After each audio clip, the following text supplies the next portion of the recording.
Kore ke u whanga i he ngahi whakatapu ko toa pēu to tonu ke whakatapu atu i he pongpongini. Kai ata mo ko ai whainga maari e koe ni ke whakahoko atu ai.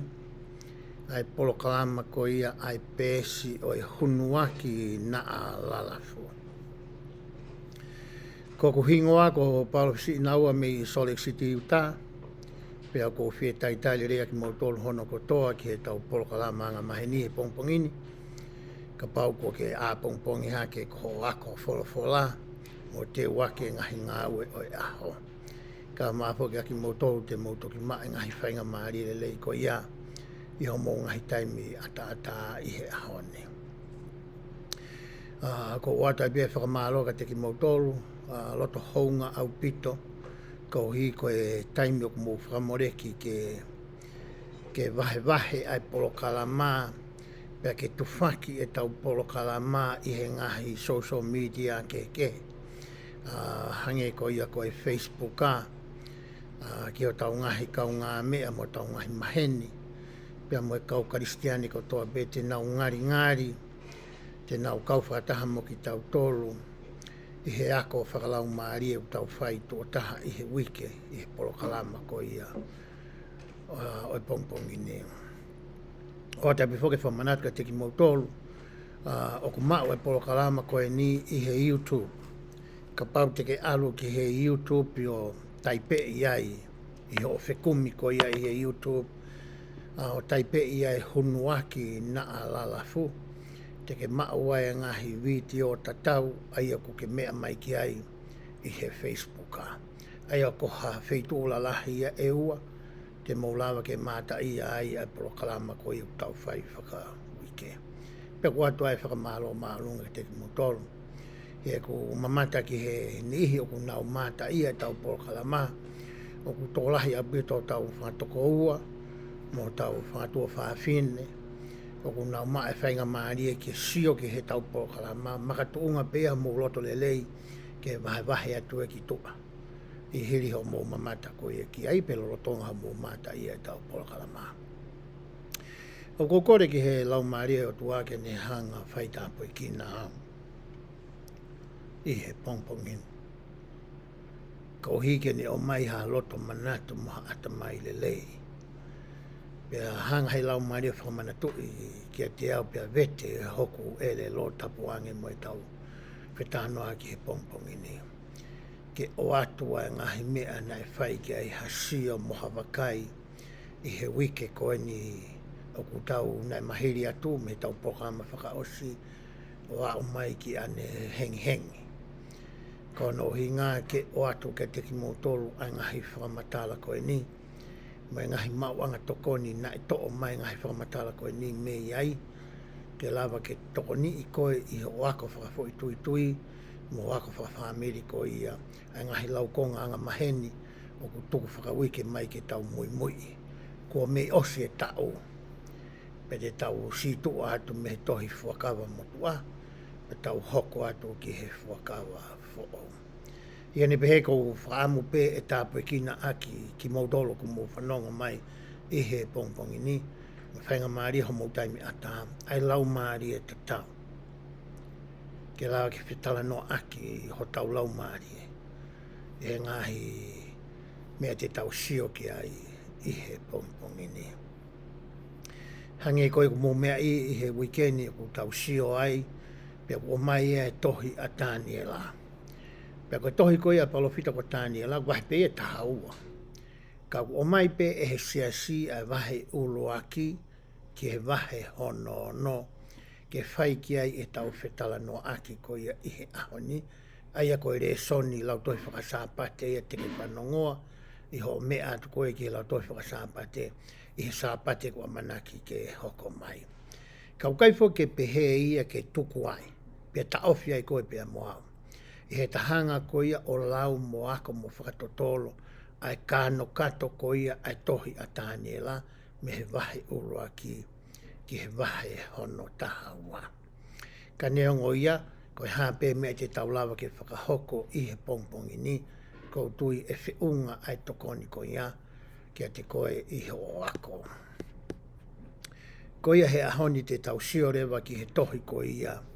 TANIELA wahe urua ki ke wahe hono no. Aia koe te whito i whakakaukau, pe koe te whito i toka te rini, koe te whito i mooni, oku o mai ke ta whakakaukau ki ai i he ahoni, oku pehe, oku Ikai moha Otua e Fakamo'Ui. Oku uhinga ai fo i te whito i whakakaukau ia ko e ni, ke whakamahi noi ki a koe pia mau o hange koe na whakamahi noi ki a TANIELA i hono taimi. Pea moe tui ko nepu kane sa moe ni ihi ko ia na anau ngāwe whakapure anga i he pure anga whapotikare ko ia Papilone i he taimi ko e ni. Ai kehe ko ia ai Otua mo'ui a sihova ko i Otua o i whakawa motua. Pea moe ngahi Otua ko ia tamapua na anau tui mo loto ki ai i he kuonga ko e ni. Ko whai whakakaukau ia oku o mai ko ia ke tau sio ki ai i he ahoni. I he tohi ko ia ho tau sia so sisu klaisi ka marenga haki moini kui ko Old Testament Seminary Manual, pe ko tohi seminary ko ia ai sia sini o gwea whakamatala ko ni o kau ki a TANIELA o pehe ai. O hanga e he tohi a TANIELA o whakamatala i ai mea na e hoko ki a te ia, mo hakau tala vou siu wanga tonu na e ave pōpula ki Papilone. Hange koe koe ngai rea sona tau whai ki mua atu, na tau hanga i loi ai i he historia, na e ave koia o e kau siu, pea mehe pure anga koia o siu ta ki Papilone, na kai ke ave peki nau tolu tu o tape, na e pehe na e konga la lahi e tolu hono whetukutuku ki nau tolu ki Papilone. Na e ave a TANIELA e he uraki konga, peko tau ono ngeau maanima peko ono ngeau mātolu ki mua, pe toki alo i koia ai Fakamo'Ui ka sisu kalaisia.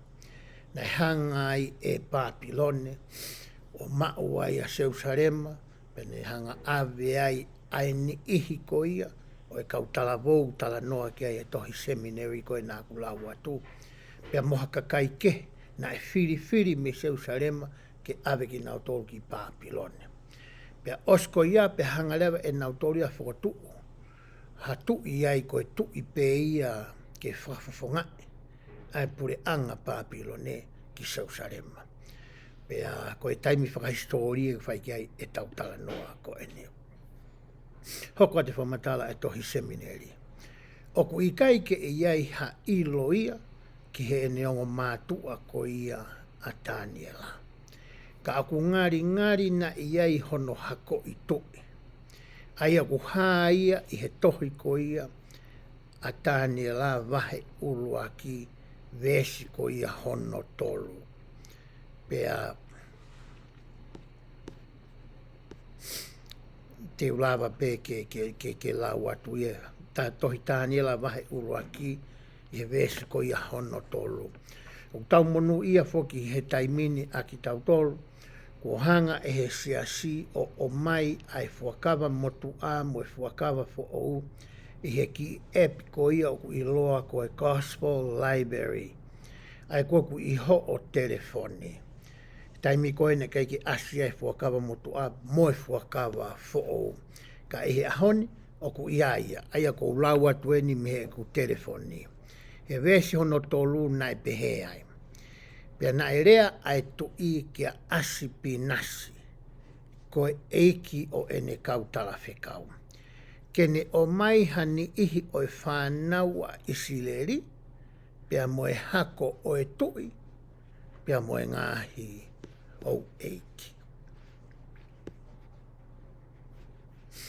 O ku hinga ki ai tala noa ko ia o ku o whai. Aia o ku pehe na e o mai a aki nau tolu a TANIELA moho nau me kau tala vou koe ni ngari koe ni ihi koe ni naha nau konga ki he whare o e tui pe na iaha nau konga ki he hou eiki koe whakamatala ia koe o mai e he tohi seminary ki a ki tau tolu. Me taimi koe o mai ai nau tolu ko ia ki Papilone. Na whekau I lewa ke teu I ai kau tangata koe ni. Whiri mai ai kau tala wou koe ni. Pea teu I ki nau tolu, pea a ko I ki nau tolu. Ki he ulu nganga pe koe anga whakafonua, pe koe rea, pea moe ilo whakakaritia. Aia na e mau ko ia e Papilone. Koe me ea na e a koi koe ki he ni ihi koe ni. Pea he tau lau ko ia he wahe ulu aki, te tau toki tala noa ai o whekau aki, pea moe whakakaukau ko ia o ko whakotuku atu koe ni. Koe o hinga o fo hingoa ko ia koe Taniela. O ko hinga fo hingoa ko ni o pehe, o ko hanga ehe Otua o malui a eku totono. Ko hinga fo irea Taniela. Ko ia ka pau kua ni ku nau whiwhiri ko hae o hinga fo irea koe Taniela. Ai fo hingoa. O hange kou taanga maheni tau ke he tahau me whanua motua. O ku whakahingoa ki tau tolu ake ngahi hingoa, o ku iai hono uhinga.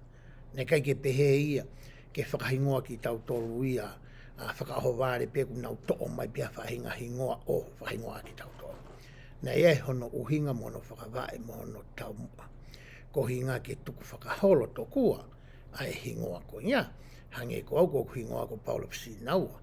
Whakahingoa au ki he tamai a eku tamai. Ai ko e kukui, ne koe motua ko Paula. Ne whakahingoa ai ki ai iau.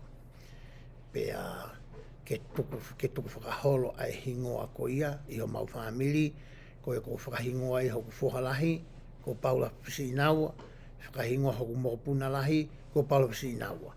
Ke tuku whakaholo ai hingoa. Ko hingai fo hingoa ko ia ko e Taniela. Pe tami te tau tala noa ai pa tau wakai, pa tau hanga o ana la sio I ai mo ui ko ia ai palofita ko Taniela.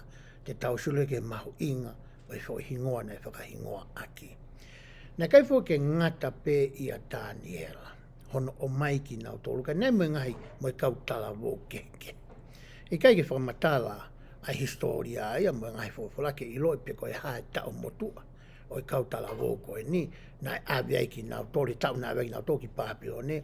Ka ku maha lo I ko nau tau motua he waha ai tau tahaua ke tau tahawalo. Ai ko tau ia e tau kau tala wo e tau ngahi whanau tau fo. Tau ngahi foha I he ahoni. Ko tau whainga taa pito ia ai tahaua ki he tahawalo. Ko tala noa ki whakahistoria ia o whikau aki pea mo Taniela. Aia nai teu ia Taniela ia ke hoko koe palofita. Kene ngāu e whakamisinare. Kene ngāu e whakawhaiwhikau. Kene ngāu e whakapalofita. Ki he haatui. Mai kau minista ke kau hou eiki mo ki nau tolu kotoa pe ai whare o e tui. Na tau tala noa foki tau tolu ia ke palofita koe ko iskeri. Na ki ke he si ia. Ko iskeri ia na teu ia ke ngāu e whakapalofita. Ke he kau nofo hopo ate, kau nofo pōpula kotoa pe, I he whanua ko ia ko Papilone. Na e takatakai horo aia iskeria.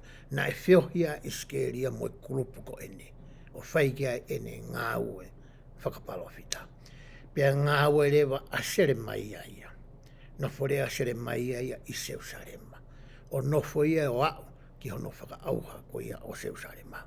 Neongo na anau ngāu e, ai kau tangata e tolu koe ni, I he mehe ngahi taimi tatau, ke ngahi wheitu ke ko ia, o ko tala noa ko ia ki ai. Ko ia te tau hoko atu e tau tala noa, ke tau lau hangahi vesi. Pea mehe ngahi wahe ko ia ku wahe mai, ke tau sio ki ai I he ahoni, pea te tau kamata pea mehe wahe uru aki. Ko ia te ungawe aki pe eku telefoni. Hange ko mea nā kulawe ki anei ko whawhiawhia, kulawe ki ngawe aki telefoni ke uhanga pe e au o hulu I atu I he rolotonga ko ia e rere e tau whamatala I he pompongini. He wahe ko ia hono ulu aki e tohi a Taniela vesi ulu aki pe he ai. I hono tolu o e tau o e pure a si hoi aki me. Ko e tui o siuta, Nai hawa Nebukanesa koe tui o Papilone ki Jerusalema pea tau ia. Hange koe nā kulawe ki ai ane nai. Pea nai tuku ehe eiki tala noani ki he Otua. Pea nai tuku ehe eiki a sihoia kimi koe tui o siuta ki hono nima. Ki he nima koia o tui o Papilone aia ko Nebukanesa. Ikai ke ngata koia hono hanga ehe eiki o tukuange pea whakaata pea whakangofuai. Pea whakawhaingofuai ai tui o Nebukanesa ke ne hanga o kapa pea maupopula ai tui koia o siuta. Kana ne toi whai e Nebukanesa a ngahi mea koe ni. Mo e ngahi ipu ni ihi i he whare oe Otua. Aia na ane awe. Ka hungani ke whare Otua ki he temi pare. Aia na ane awe ki he whonua ko saina. Ki he whare o hono Otua tala noani ki a Nebukanesa. Pea ne omi a ngahi ipu ki he whereoko o hono Otua. Ikai ke ngata hono hanga koia e Nebukanesa.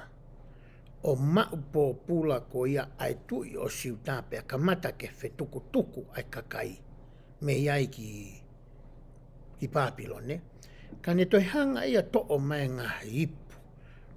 Mo e ngahi koloa me he te mi pare koia oe Otua. Pane awe rewa tokua a ngahi mea ko eni. O tuku ia i he te mi pare na ane langa e ia e Nebukanesa. Ma ahono Otua tamapua na e tui koia ki ai. Aia koe Otua koia ko pēari. Koe mea na e whai koia e Nebukanesa. Pea hoko te whamatala koia ai vesi honoko. Pea na erea ai tui ke aspinasi, hango mea na tautano ki ane nai, koe eiki o ene kau tarifekau. Aia koe tautano koe ni ke tamako ni ko aspinasi koe ni. Hange koe na ne hanga pure ai kakai ko toa pe na anau ngā ue ki he tui. Na anau ngā ue whakate e nai. Pe te nau ngā ue whakatarifekau ki he tui ko ia o ko Nebukanesa. Pea hoko te whamatala. Kene o mai hani ihi o e whanau a Isileli. Koe mea lea koe na e whikau i koe ki he tamako ni ko aspinas koe ni. Teke o mai hani ihi e whanau si pana talahange whakahanga tonu pe e Nebukanesa ia.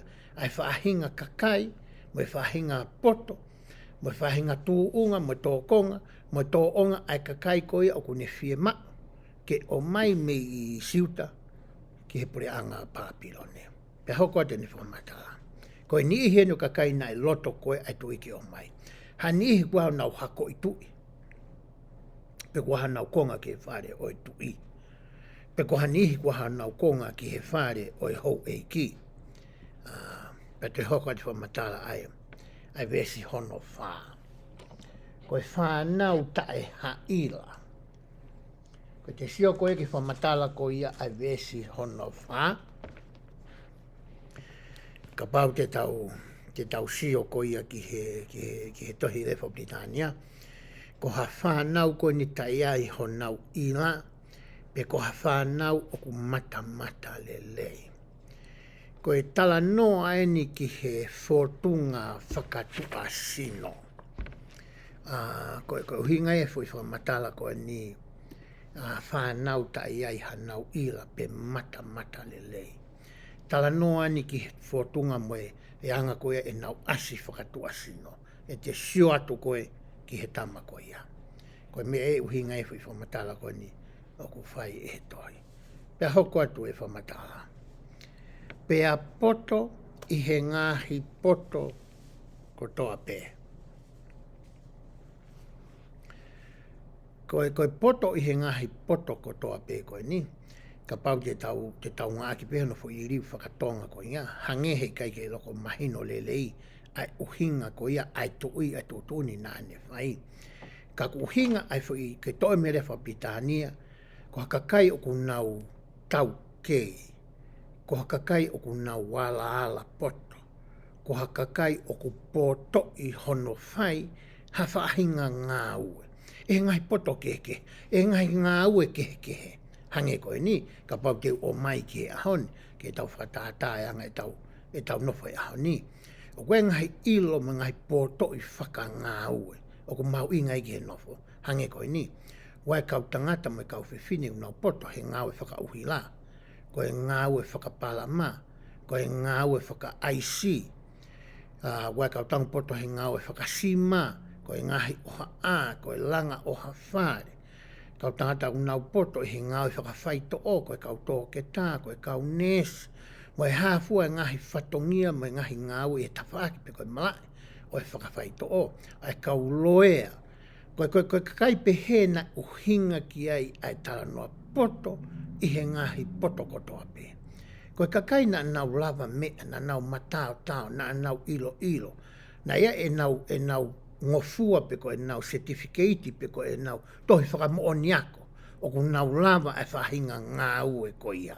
O ku uhinga ki ai e whamatala ko ia. O ku tau tala no ke. Tau sio reo he taimini ki he whakakau koe mo e whaunga ngā ue. O ku ngā ki he tui o Papilone, pia mo e pure anga Papilone. Pia hoko ati whamatala ko ia ai vesi. Pia ilo I ai ngahi ilo. Koe fo I rea ai. Ilo I ai ngahi ilo.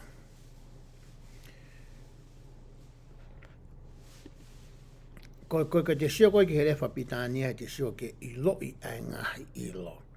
O kunauhanga o ririu a fo I rea ko ia, o pehe ko ha tangata o ku olo poto. Poto he whakamatala. Ia pa ke kaito la hia ku nau ilo pe e nau tolu ha mea. He nau ilo I whakaata mai mo whakangāwe. Ko tai mko tuku atai ka nau tōki nau hanga whakamatala ai fo I ilo o ku nau mau. O te whiu ki tai whakaukau I pe koe hākua mea o whakamatala ki atama. Ai tai mahino koe whakamatala ko ne whai. Koe ke ne mau e whahinga poto ko ia. Ai whahinga anga whakatau kei ko ia. I hono whamatala I ke mahino ngofua pea ai ki oa na toi uri la tai ha whahinga mea I he whamatala ko ia. Mo me mea koe kunau hanga a koe ki a ki tautolo. Uhinga pehe ki ai ai lau ko ia. Pea ilo ai ngahi lilo ai nā kutala no koe ki ai. Pea hoka te lau ai vesi. Pea ai. Ilo I he ngahi ilo, mo poto I he ngahi poto o ku wako.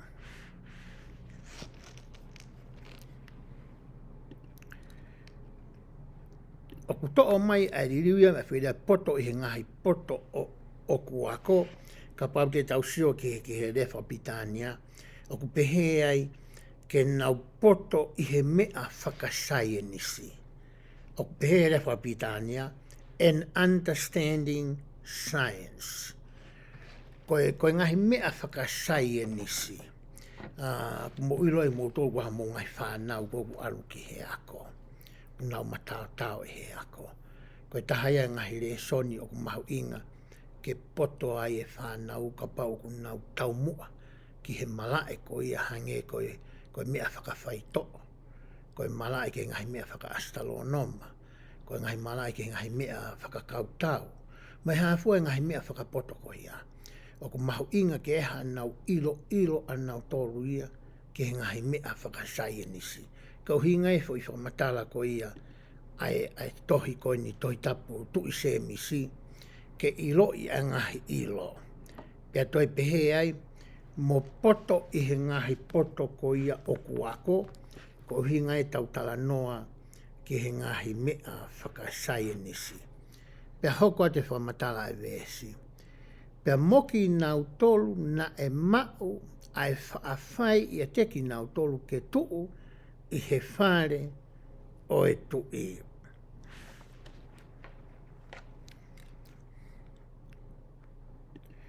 Koe taumua whakahono ave ai ni ihi koe ni ke ako I mo teu I ki nau tolu ke lava ke nau ngā ue I he ngahi mea ke he koe nā tautala noa ki ai ke nau ki he whare koia oi tui. Ke nau hoko koe kau ngā ue ke langa hake, ai pure anga koia o Papiloni. Koe pure anga mālohi taha ia i he kuonga nai whai ke e tautala noa. Whakapolitikare na nau pure i e nau tōruia ai pure anga motua. I he tuu whaka ekonomika, koe pure anga ia na e mau mea ta, i he tala noa koia a historia, i he taimikoni o whai ke e tautala noa koe ni. Aia na e tuu e pure anga pau ke whiwhiri pe na e tuu i whe a Papiloni. I he ahoni. Ia ngone tu ai mape i he ahoni.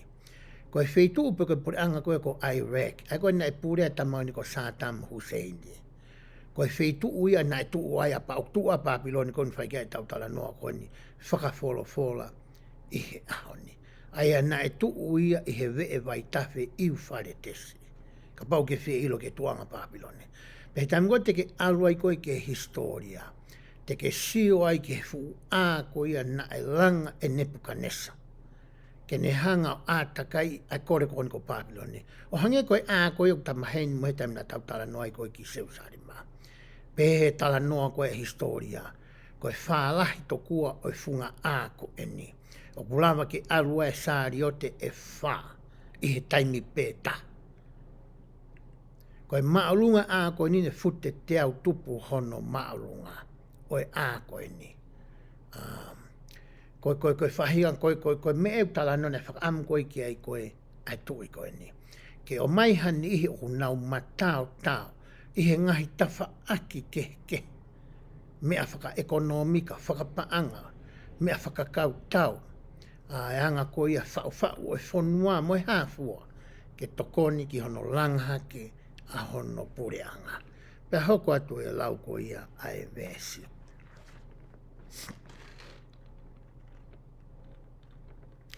Ke ako kia teki nau tolu ai poto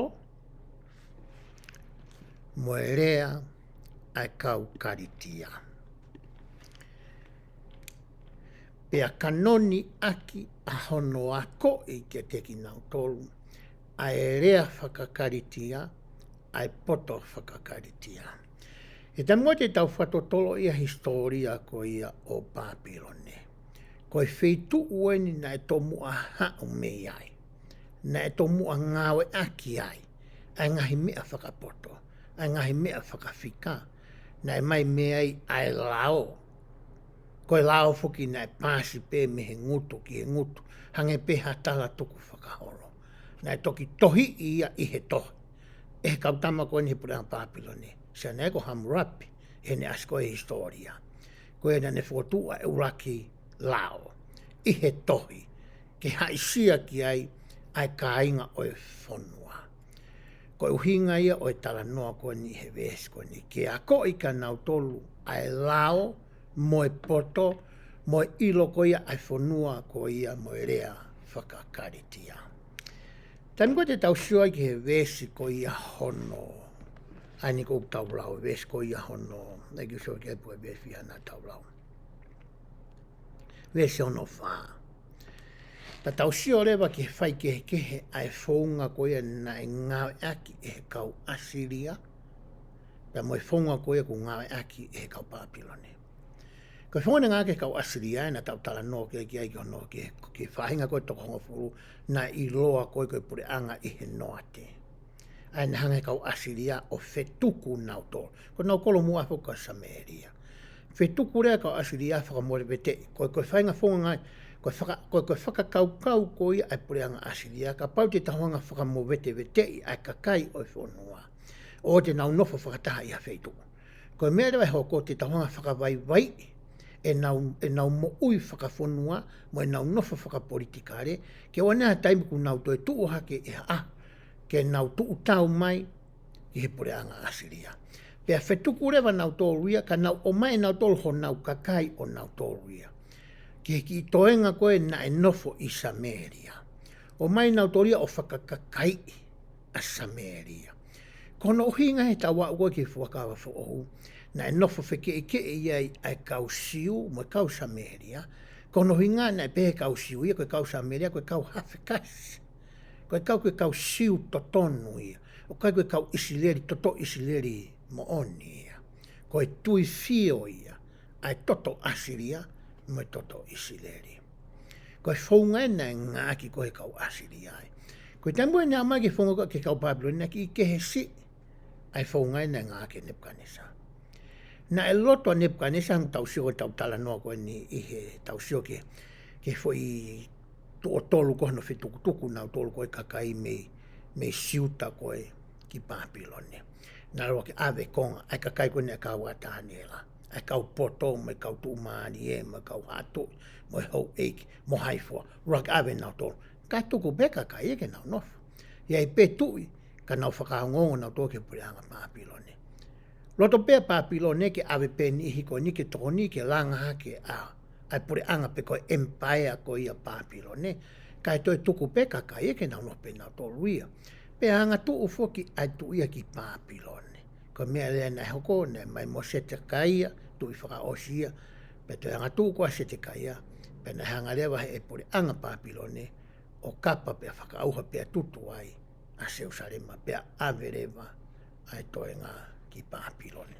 Ai koe mea lewa nai whaka amu koe kau Babylone ia ki ai, ke nau hanga ririu, ai kau siu, pe koe whanau whiri koia ai Otua, me he tōonga mo'ui, mo civilize, mo urunganga whakafonua, mo tala whakafonua, mo tala tuku whakaholo, na nau hao mo ia, pea ririu i ki nau tole rolotonga e nau nofo i Babylone, ke nau tangatai fonua Babylone.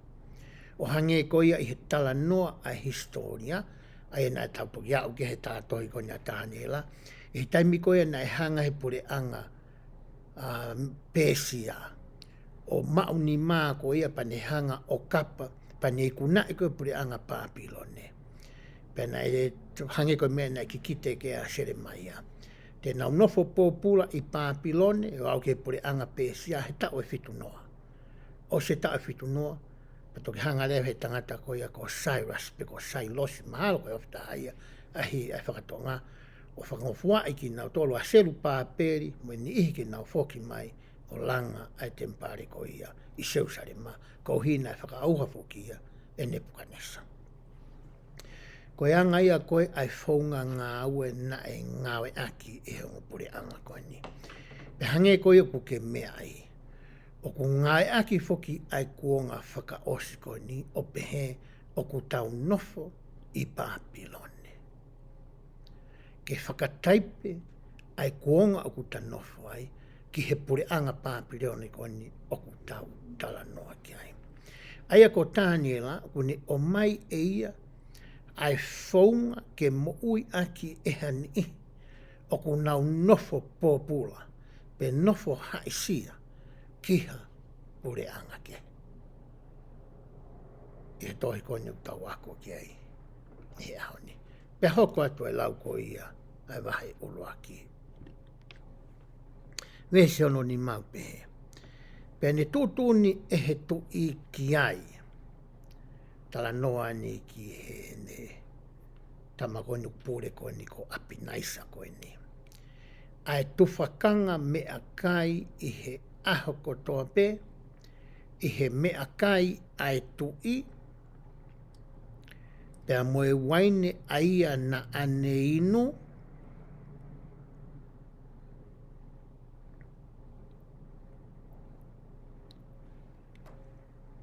O tauhi pehe i he tau e tolu.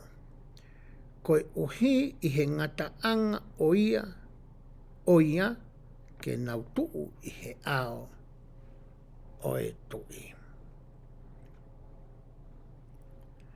Koe tūtūni le vaia na e oange ko ni kia apinaisa. Koe whaungai ni te ke hangai o whawhanga, mo tauhi aki, ai kau tangata ko e ni. Te ke whawhanga ki nau tolu aki ha mea kai, a ia me he te pire mahu ko ia, ai tui. Pea whawhanga ki nau tolu aki ai mea kai ko e ni, i he fo i tau e tolu. Hiri ko ia fo i tau e tolu, Pe o mai katoa ai ni ihi ko e ni, ki he ao ko ia o e tui. Ko e tutunia nai o angi ko ni, ki he matapure ko e ni. Pehe to kua e whamatala e kau tangata ata mai ia. Ka paukai hato o ngā mo'ui pe ko hao ulu ngānga. Pa ka pau te ke whakahoko ai ulu ngānga ko ia hoko hoko iha aho e wata. Ku hoko rewa mea ia ko ia koha ulu ngānga mahen. O ke mau ia e koe.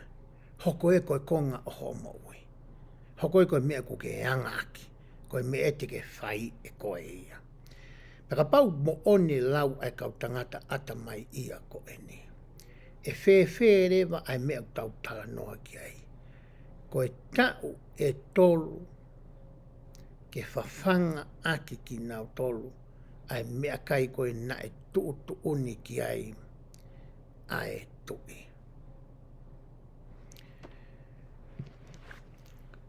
Whē rewa ai ahoni. Koe ta aha ke koia he pongi. Koe hae whahinga mea ku taanga maheni ki ai. Koe haha ulu nganga nā ta ngawe aki osi aho i wata. Pea kua hoko ia kohota. Ka kano ia o taua. Ko whainga taa ia ke toi tauwi. Ia nihi tō lahi a tau tō koe tau aha ke peko pongi. O ala ke tau telefoni. Pe koe tau ki iPad, pe koe tau ki tablet, pe koe tau ki laptop, pe koe tau computer. Koe mea pe tau fua lomi, koe tau lomi ai Facebooka. Kai peke tau lomi e tau tolu ia. Tau pehe hango tau tolu koe ni e sia siso klaiska maina o ki muini. Tau mai whainga maari koe whangi epi. Koe epi fo koe ki polokalama. O si ngahi ke whaingo fua apu to hano ngawe aki. Pe o mai aki a koe pe mo au ke toko ni aki koe i he tahaka whakaha. Hangareo tau siasi o whau e whangi mea pehe. O tuku mai. O lawa e tuku mai ki ho o telefoni. O inga ke aha koe pompongi o lomi. Ko lomi i ko ia. Ku asi mai rewa a ngai wholofola. Asi mai rewa ai hao mui a te au. Asi mai tohi tūtūni ai siasi. Asi mai ngahi himi. Asi mai ngahi koni wherenisi. Kai ke toi ha mea no hanga i siasi o whakaha mai. O tukuange maka whakangofua mai. Whakawhainga maari pa whakangofua. Ke tau lomi i pe asi mai. Ai whi whamatala. Ka te lahengo tau taimiko o tau lomi i ai e tau tolu ia. Ai Facebooka. Ko hale mea hoko ki he mo'ui. Ku hoko ia koe ulunganga maheni koe ulunganga tauhi. Hoko ia koe konga ho mui whakahau. Whainga taka ke taofi ia. Au kai ke pehe mai ke taofi, ke tuku Ikai. Koe kore ia ke lahi ange honolomi. Ai polokalama ai siasi. Ma ngahi wholofola ai Otua. Ma ngahi rea ai kau palopita Fakamo'Ui ai ahani. Ke lawa ke whawhanga ai. A e ta whakakau, ho ta ata mai, ho ta loto mo ho ta lau maari. Pe e lawa rewa ke hoko ai ngahi mea ko ia koe anga maheni. Tuki ai beki i tai mia he aho. Te ke Hawaii pa ke lomi i hake o Facebook. Wea mea ke tokanga ki ai.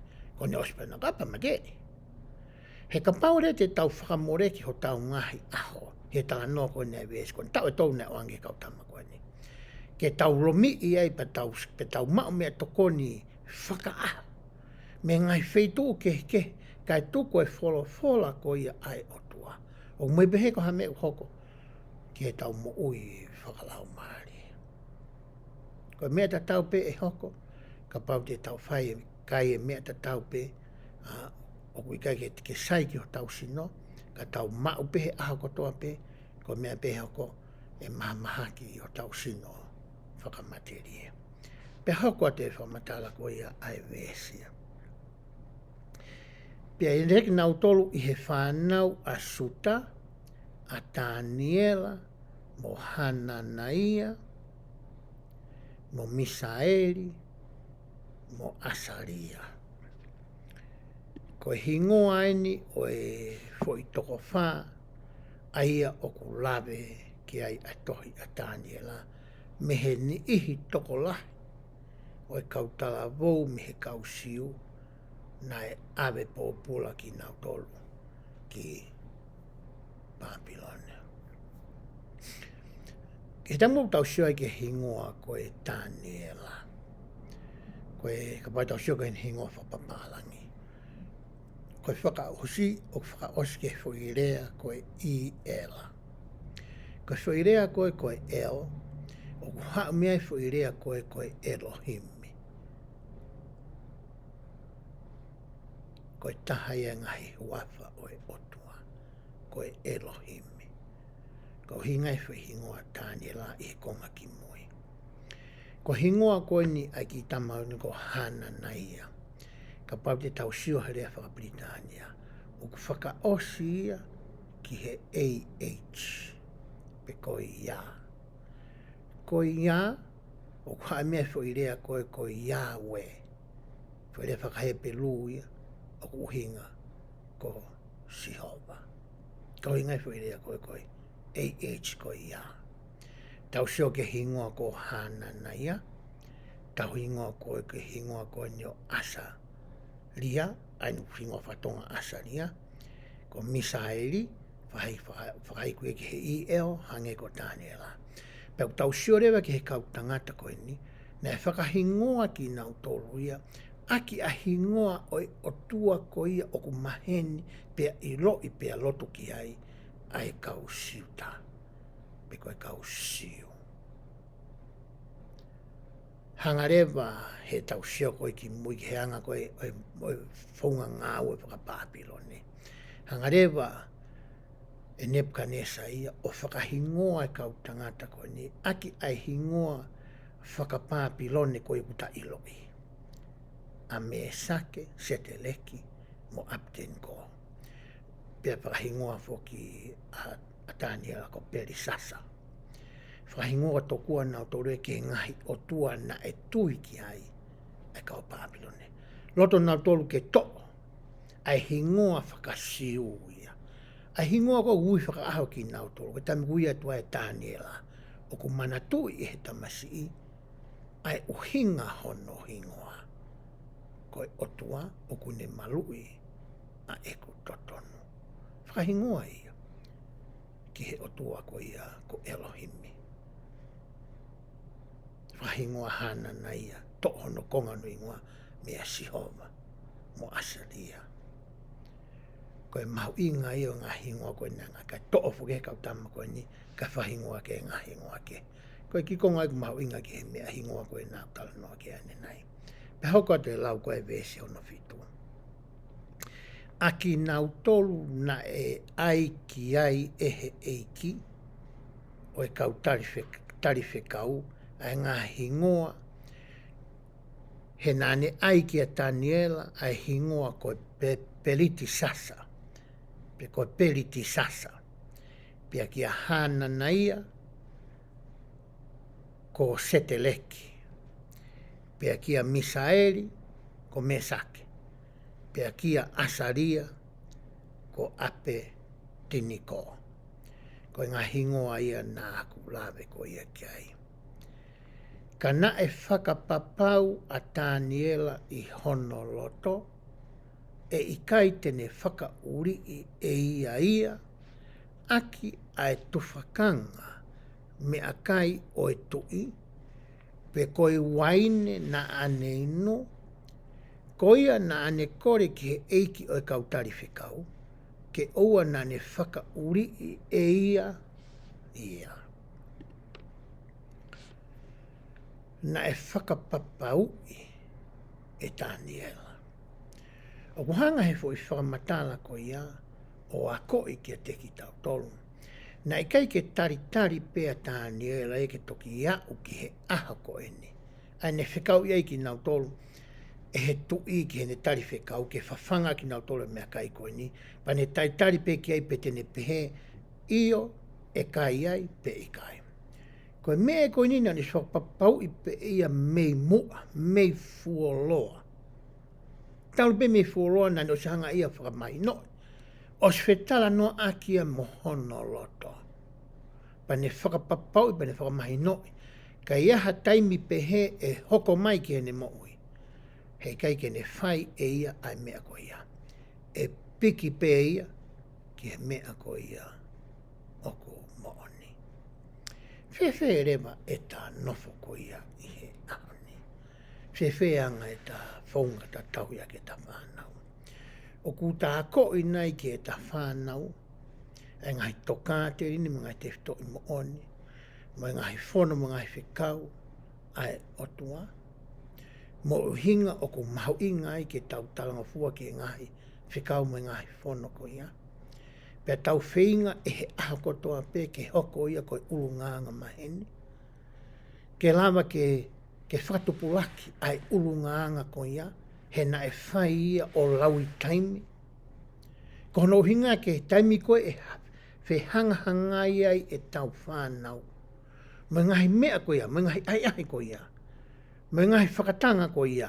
Me honau ngahi kau ngā mea. O kulama he tamasi o pehe. Nā ku osi whakapapau I pe e au ia. Pa me moa. Whewhe tau tolu ko ne. Ku tau ki matu o tuhange. He ngahi ngawe anga o ku tau ngawe ai. O ta tau ai pepe koe hae whahinga ngawe ku ke whai. Ke mao me ai aho o paanga whakaaho. Nā tau whakapapau I ki moa. Te tau ngawe I ai houa kotoa peu tau I he ngawe anga. Ko hinga koe aho ko mao ai e tau wahe. O ku tau fia mononga ko hinga nā tau ngawe. Nā tau whakapapau I peke o nā tau wala o toko. Hakoloa pe koe whahinga mea. Me ngahi api ngawe o ku tau ngawe ai. Ai ku tau ilo I koe ke whangofua ke tau wala ki ai. O ku ke hea. Me ngawe anga. Te ngā ki tau whakangofua mai ke tau toa e tau toa. Ngāi mea koe toi whi mau ia. E he kau tau koe ngā ke mea ke ea e ua. Whewhe nai aki nau tolu tau pure pe tau tolu ki ati ki tau tolu. Mai ngahi ngāwe ku tau whai. Hange ko ki tau tolu tau ngāwe ngahi ngāwe whaka ia te. Koe business pe ia a tau tolu koe mea kumau e tau moi koe ngahi mea ku tau poto le le ia ai. Whewhe nai tau ngāwe aki koe ia sirini a kakai wā nau tolu ai ngāwe. O ku tau nau hanga whakaata mai ke te ki tau topa nau maa whainga maari ke tau whai nau ngāwe ke maa waha tau senete. O ku tau whai totonu I he tau ngā aki a sirini ko ia ai tamako ku haane ngāwe pe ku tau ngāwe halai aki ia. Nā tau whakapapau I ki mua pa tau tau whakahoko ai whahinga business ko ia ke hoko ia ko mau mea ko mau anga mo ia I he mo ui whakamateria ko ni na ke whakapapau I me mua te ke whai totonu o hange ko tala noa ko ia he wesi o tau lawe ki ai.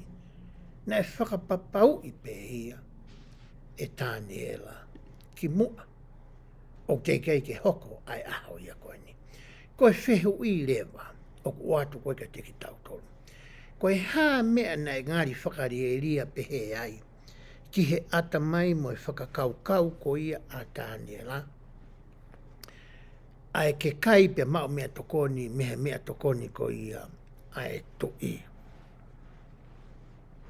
O koe ngahi whakakaukau o ku whakotuu mai, e he kau tangata ilo wholofola. Ko ki mautolu koe me mipa sasio sisu klaisio kau maa oni I he ngahi aho ki muini.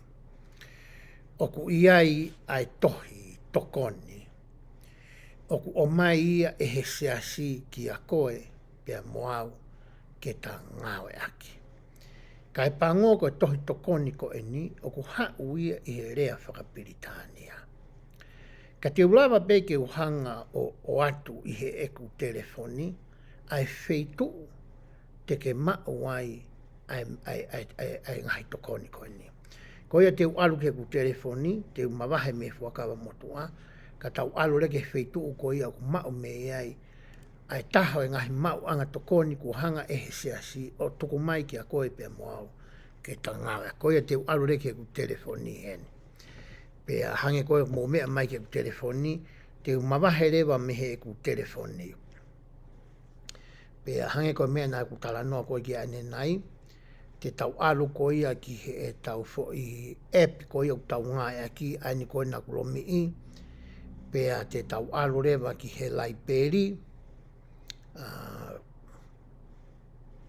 E ase mai koe a laiperi.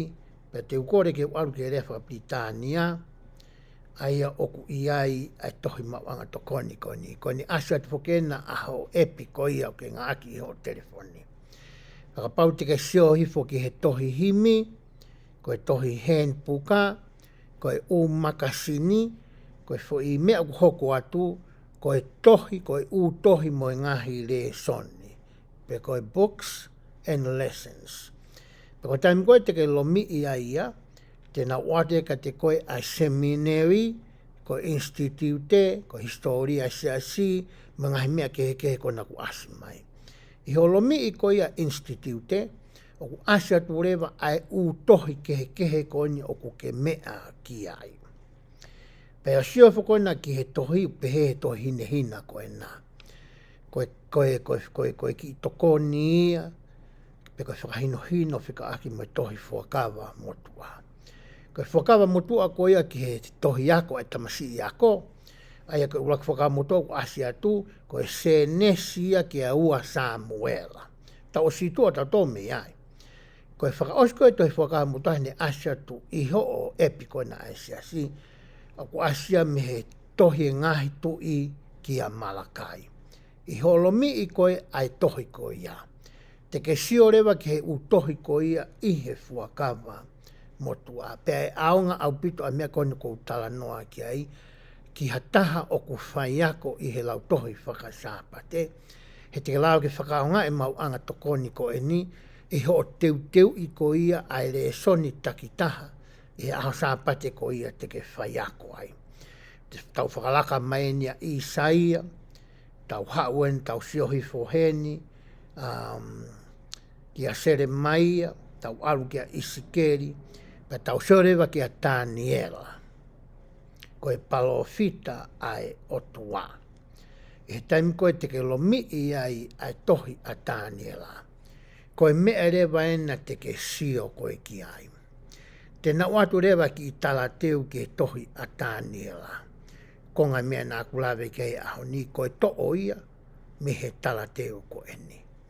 Pei kai ke ngata he talateu ko eni, kuna watu rewa ki a te koe a ngahi whakamatala, o whika ai moha ngahi vesi, i ha ngahi wahe i he tohi a TANIELA. Tau sio heni ki he tohi koe ni wahe uruaki, vesu uraki e ua. Koe wahe koe ni vesu taulau koe wahe uruaki, vesi hono walu.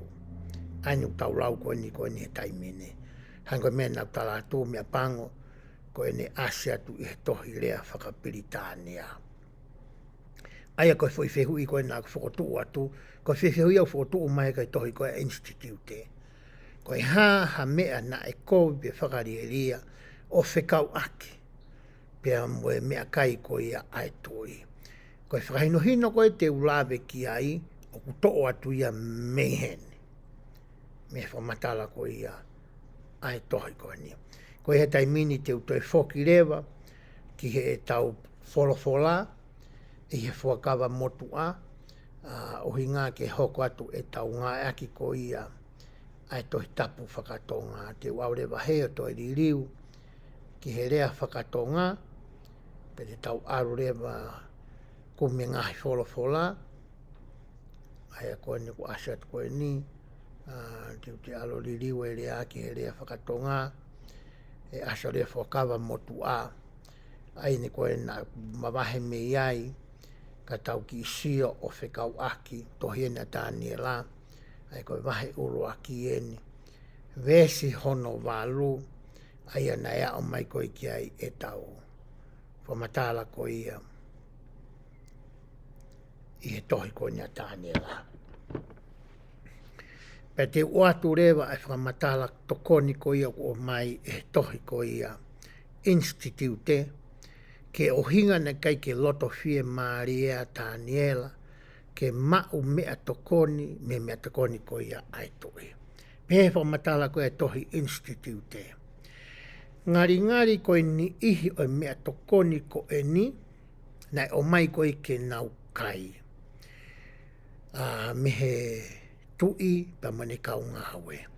Ngai ngari koe ngahi mea tokoni koe a na e kaue i he ngahi mea na e tapui. Ke mau mea tokoni mea ai ai whanau a Isileri i he lao ko ia a Mosese. Ko e hinga ia ngari ngari ne kai ke loto ai a Taniela ke ne kai i he mea tokoni koni. Peka pau ke fie ilo o whikau aki me whahinuhino ko he lao a Mosese ke ngahi mea tokoni koni ku asia tupe ia e he mau anga tokoni nā ku o atu i he tohi lewe tiko wahe taha taha mo i tohi teita lo no me wahe hono taha. Ai tu uni pe koe lao koe na ange Otua kia Mosese ke he mea tokoni totoni ke kai ai whanau Isileri. Ko hono ai uhinga ngari na hange fo kia pāpirone koe ngahi whonua tauhi Otua tamapua ko ia i he taimi ko e ni. Nei kai ke nau hanga e nau tolu ia o whakatafe a e toto i he whonga totonu ko ia na e tutuuni e sihova kia Mosese i he lao ko ia na anke a Moses. Pehene pehe o kuhanga he whonga na e teu ia ke mea tokoni koni o whakauri e mea tokoni koni o whakatatau ki he lao ko ia a Mosese. Pakapau ke whiilo ke whonga whakatafe a ke toto hae tohi lewe tiko wahe hono tolu vesi hono tāwhitu. Koe konga taha ko ia koku ase mawanga tokoni ngari ngai ne kai ke lotoa Taniela ke ne kai e mea tokoni koe ni. He koe konga u monu manu mea tokoni koe ni na e ngawe aki e kau pāpilone e he ngai whei lau ko ia na nau ngawe aki me ngai inu na nau ngaki e ngai Otua tamapua pe ko ngai Otua loi ko ia na nau tui ko ia ki ai. Peka paure vai mau mea tokoni a Taniela, pea mo me sake, pea mo apiteni ko, me he ngahi mea tokoni koe ni. O ku hange re vai te nau whakauri i ho nau sino, aki a ngahi mea tokoni koe ni o whakatatau ki he lao ko ia a Mosese. Ko hono uhinga ia na e kai ke loto fie Maria ia tapa whakapapau e mei mua. He na ne ilo e ia ai lao ko ni a Mosese, na o ange sihova. Na si jako Tania ni ilo e me mua. Anga he mea utotonu ke ne kai, mo ngahi mea koe ukai totonu ko ia ke ne kai. Peka pau te tau o mai ia ke tau nofo ko ia i he ahoni. Ko si hanga e he eiki o mai halao mo ui le lei, o ku iloa ko e lea o e poto. I he tohi toka te rine mangai fuakawa, wahe walohima. Koe lao i nene o ange koe ke mo ui aki e he whānaua Isileri i he kuonga a Mosese o mai ke taimiponi o Taniela. Ke alo ofa, moe anga ofa, moe mesi ko ia ai Otua. Na ne toi o mai pe ai lao tatau ke ngawe aki e koe pe moau i he ahoni. Ka pau ke fie ilo ki ai te tau lava ke tau alu ke toi tokanunga whakawa wahe hono walu hi wā. Ka pau te tau alu ki he tau telefoni, tau sio ki he tokanunga whakawa wahe walu hi wā.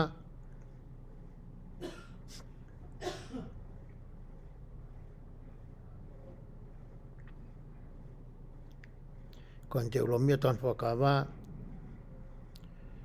wahe no walu hi wā. Ku asia i he ni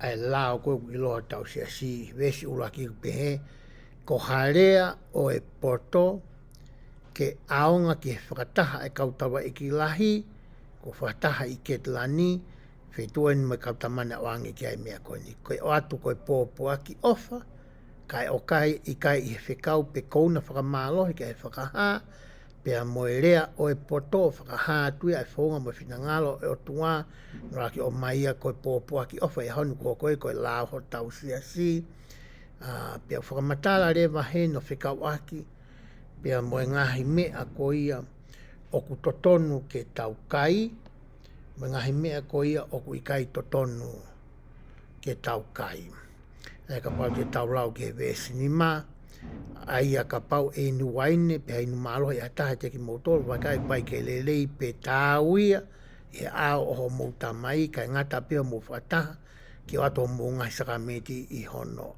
ao. Pe whamatala ki he waine, whamatala ki he inu vela, whauhinga I mengahi mea katoa ko ia. Koe konga ia o whikau aki, pia moe lao ko ia o tau tala noa ki ai. Pia ko mai rewa Otua lao ko ia I he ahoni.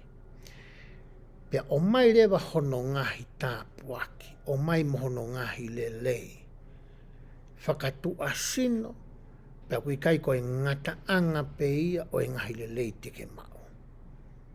O hange koe te tau wako he ahoni, ki he ngahi lelei nai hoku ki a TANIELA, he ne talango fua ko ia, ki he lao ko ia o e mo ui lelei. Ai nai o ange koe ki a Mosese. Pea te tau hoko atu I he tau lau koe ngahi vesi hoko, te uto e whoki ki he tau whakawa motua, tau alu ki he tohi a TANIELA, ke toi hoko atu e tau lau koe u vesi koe ni he wahe ulo aki. Pea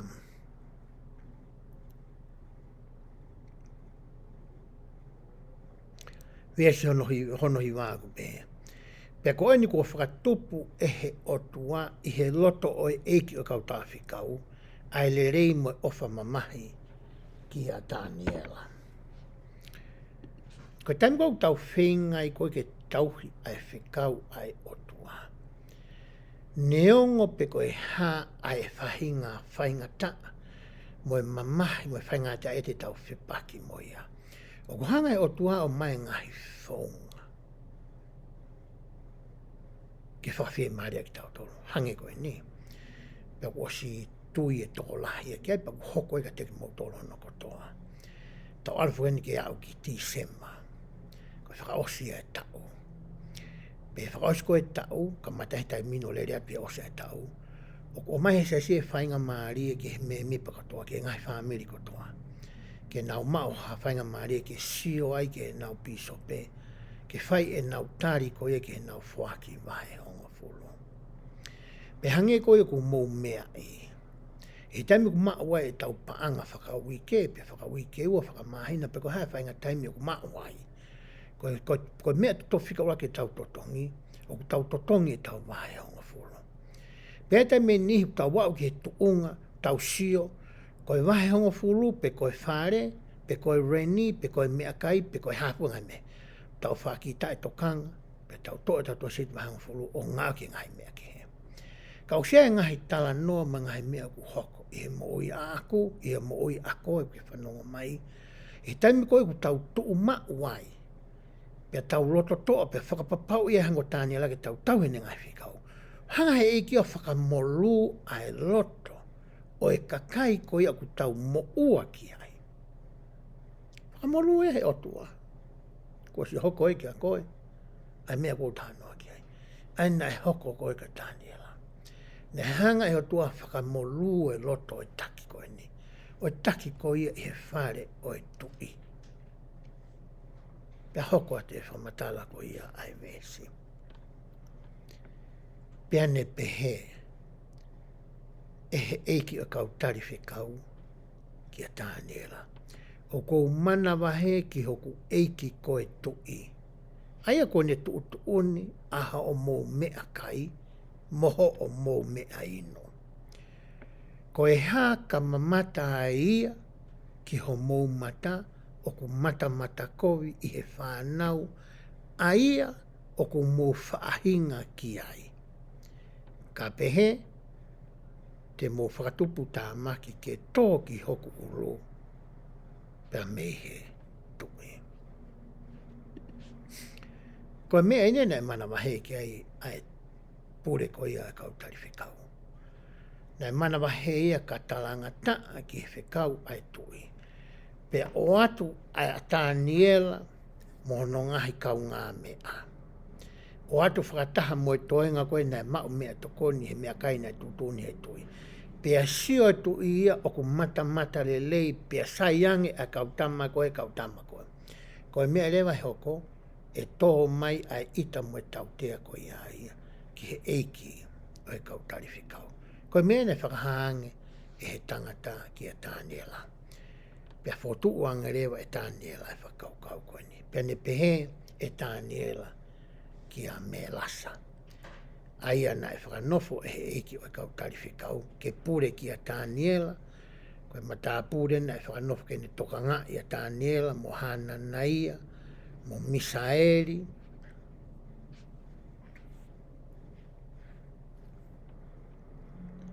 mo asaria.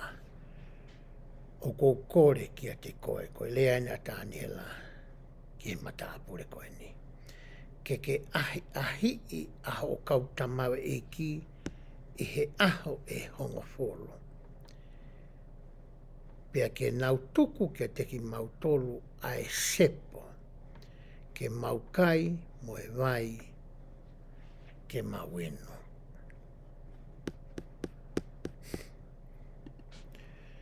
Koe kore na e whai koe e TANIELA. Ma tiko kau tangata koe kau reka na nau poto. E ngahi mea whaka ata mai, ngahi mea whaka sai e nisi.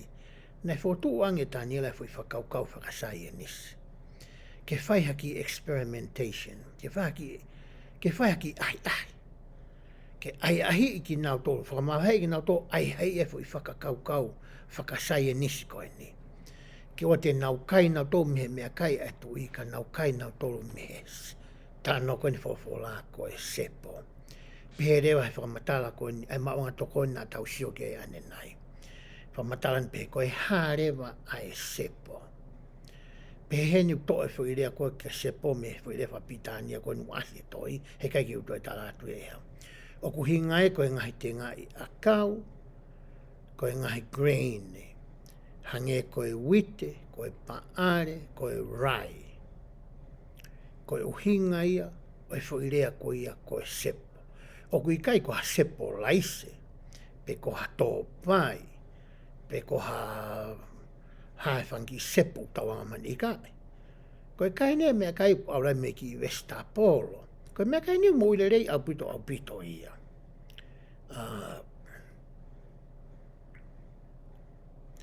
Ikai ke ngata i he nau kai e mea kai koe ni. Ka nei toi makatu unga e nau mo uile lei. Koe uhi, koe nau talangofua mai tau vai whikau ai Otua. Mea maariu tala mai koe kai e sepo mo e vai ke nau inu. Kai ke ha sota i e asi ai. Ko tui maha pana inu sota kau tamu koe ni hange koe lahe tau tō te tau suka lahe inu sota. Koe mea na inu koe vai, koe mea na nau toi mo ui le lei ai. Pea hoko te whamatala ai vesi. Pea tuku ke wakai ki ho maumata iho ao. Oskoe aho he ongo fulu. Pea moe mata e whanau koe ni o ku kai atu whakanga e mea kai ai tui. Pea hange ko ho o mamata whai ki ho o kau tamawe e ki. Tangrewa e TANIELA. Tau ai ahi e ki whonga whakasai e nisi koni. Ki experimenti koe ni. Ke ai ahi i mautolu kai mautolu e. Toko peka o tamu koe ke nau kai pēnau. O se aho hongo fulu. Ka paure te ke siok sai ange kau tama koe i a mautolu. Pea whai rewa hau tūtuni. Eko tūtuni beku tau siatu ki ai. He kei te o ange ha sepo i e lewa tonga ke nau kai. Koe whahinga tui na e mau koe e TANIELA. Mono kau ngata e toko tolu koe ni. Nā nau tui nau tolu ka pau te nau tuuma i he tauhi o e ngahi whikau ko ia ai Otua. O ta tau e pepe ko whewhei tu o kuke i ai. Pe o kuke he api palasi o e tui. Pe kuke he api ngā we. Pe kuke lotonga ngā we ha whei tu. Pe kuke alu ki ha whei tu ma wahe mei api. Pe kuke alu ki ha state ke. Pe kuke alu whaka internationale. Pe ko whepe ha whainga haawhanga o kuke i ai. Tuu mau i hono tauhi o ngai whikau. Pe ai ke hāsino ia ki tua i ho orea, i ho toonga mo ui, i he whi tuu ko ia o kuke i ai. O te tau e pepe ko whea. Koe mea kua ko i koe e he tohi TANIELA wahe uruaki, i he talanoa ko o ku tau talanoa ki ai. Ai tui o tua ko ia ai kau tangata koe ni. Hoko atu e whamatala ko ia ai. Vesi. Pea pehena ane tokanga ka teki nau tolu i he mea. Loto fia maari e motu ani ke ai i ani.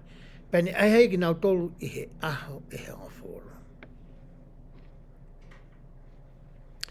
Pe he ngata anga o e aho e he ngoforo na e mata lelei hake. Mo sino aho nau mata i he whanau kotoa pe. Aia na e kai ai to whakanga o e mea kai ai tui. O se aho e hongo fulu, whatoka ngai e he mata puli koni misala. Whatoka ngai e ia. Ke he atu e whotunga, whatua sinoi. Mata le ka, ma fola le ho nau mata. Nau sino le ai kau tama koe ni. Hange peko ku tau tala noa ki he rea o e mo lai mo ilimo rea poto e aho ni. A koe me pe mea tatau. Koe whai tau mawhana, tau whakasisi e tau kai kakano i manu, ka tau lahe tau kai e sepo koe nai whakawhi ngai, e he mawanga toko nā tala noa ki ai. Hai ngai te ngai a kau, mo ngai grain e hange koe wite, koe paare, koe laise, koe rai, koe ngai mea e utoton koe ke tau kai i he whai tau mawhana. Kai moe vesta polo. Inu moe vai. O te tau inu sota pe inu meri e. So koe mena whai koe hina kau tamu e TANIELA mo kau tamu e ni. Koe hamena na soku wakai koe, ai sotu koe e matapu reke nau asmai. Tala vou. Keke nau toi ketu mai. Pe toi whai maha toe. Ko hinga ko whetu whelanga aki. Mo uilele iwi maa lohi e sino. Ko e mea ia koe tāpuakia mo ilelei na tomua whakatoka ngai. E mi sala me kau tangata koe ni. Pe hoko atu e lau ko ia IVC.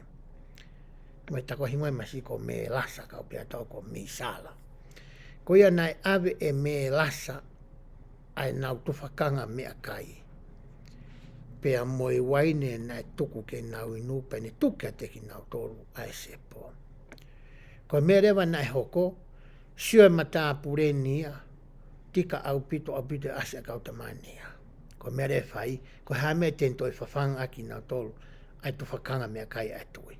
Tukuange peke nau kai nau tolu mea koe a koe nau kore mai ke nau kai. Pea koe kautala vou e toko whane. Na e whoaki e he Otua ka teki nau tolu. Ai ilo mo e mawhai.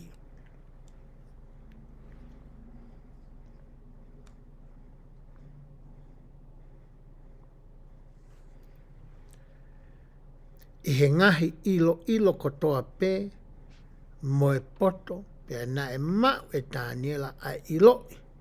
O e ngahi mea haa mai kotoa pe, mo e ngahi misi. Koe lauia ai vesi taha fitu. Koe whoirea koe ni koe ilo mo e mawhai. Koe oku whatonga i e nau tolu ai whoirea koe ni i he mawhai. E nau o mai ia whatunga ki whuirea whabitania koe skill. Koe skill ia ko hapoto i ngā ue. Ko whahinga poto whaka ngā ue oku ke poto ai. Haka mea nau tala no ke ai ane nai. Ai aku nau poto i he ako ko ia moe ilo whaka pāpilone. Ko mea whuina whaka ametu iki a ko iki a nau tolu. Kana e toi makehe anga TANIELA, ena ne mao ia a mea whuaki ko ia, ke ne hanga mahi noi pa ne whaka uhi ngai. O hange koku asi whakasinga e vesi, ai ngahi mea hā mai, pia moe ngahi misi.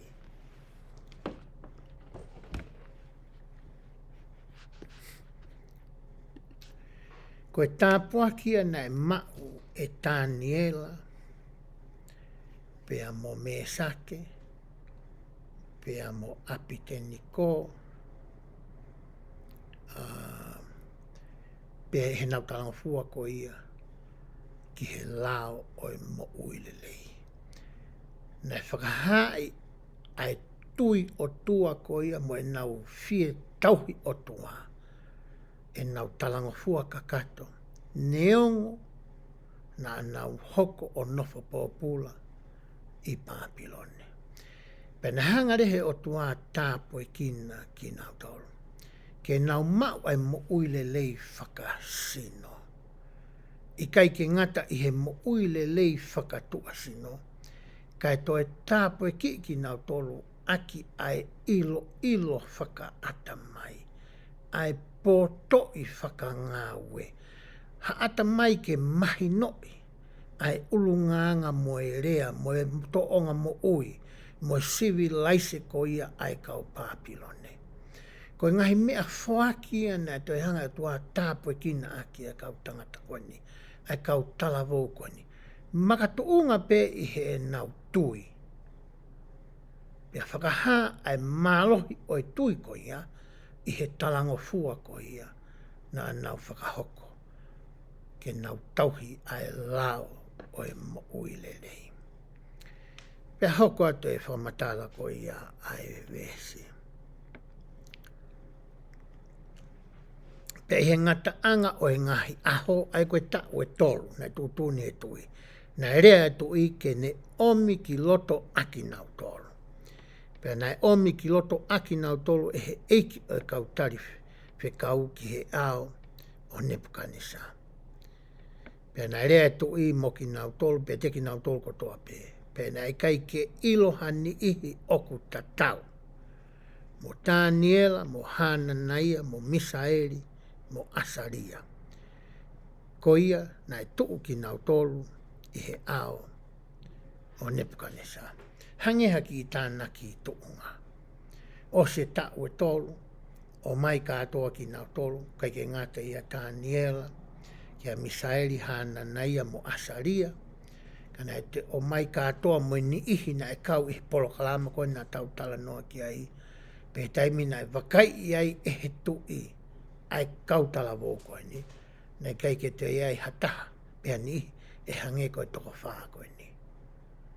I he mata lelei whakatua sino, to e poto whakaata mai ilo i he mea whakanga au, me ngai mea whakasainis, me ngai mea whakapoto kotoa me, e to e laka i he kau tangata koe ni.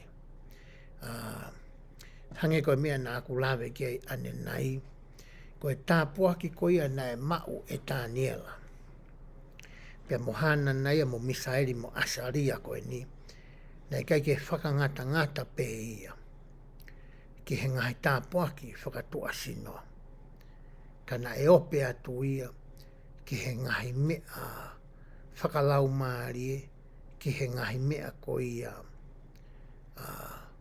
ki o whikau aki pea moe ilo. Whewhe nei ai lao ko ia mo uilelei, o kutanga maheni ki ai i he ahoni. Ai he toi tokanu ai fuakawa, i he wahe walu hiwa.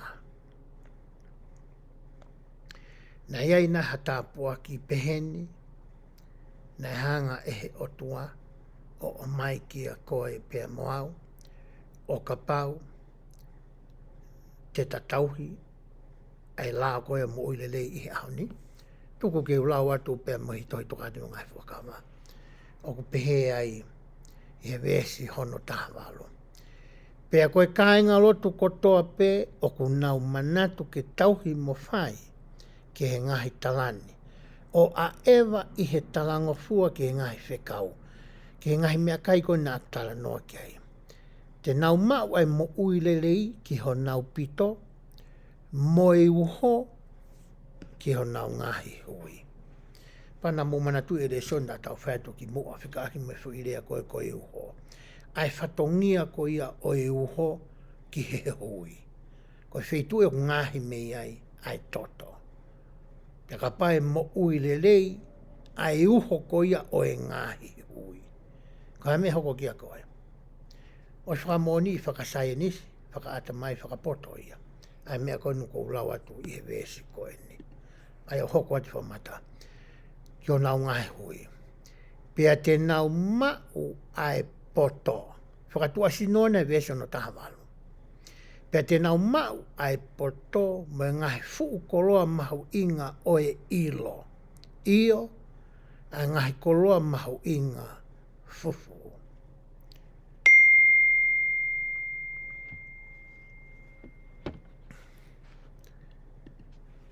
Ko e tāpua ki tatau na e oange ma a Taniela, mo Misaeli mo Hananaia, ko e tāpua ki tatau pe ia, ko tokonaki mo te waki e he Otua. Ki a koe, pe a moau, i he ahone. O ka pau, te tatauhi mo talangofua, ki he rea ko ia o e poto. Te toi foki heni ke tohi a Taniela, ke hoko atu e tau wamatala.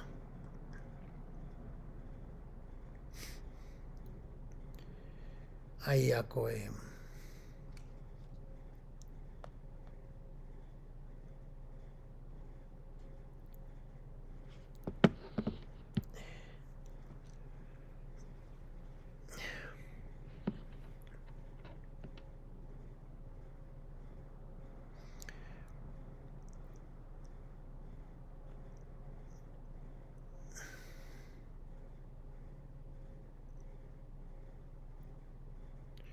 ai ko whamatala whika waki pia mo e ngahi tāpua ki ko ia nā kutala noa kei. Pia hoka tu rea whamatala ko ia ai vesi.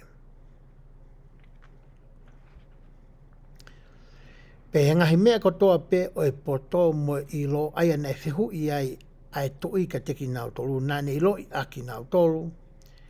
Nā nau lelei hake o riunga hongo fulu.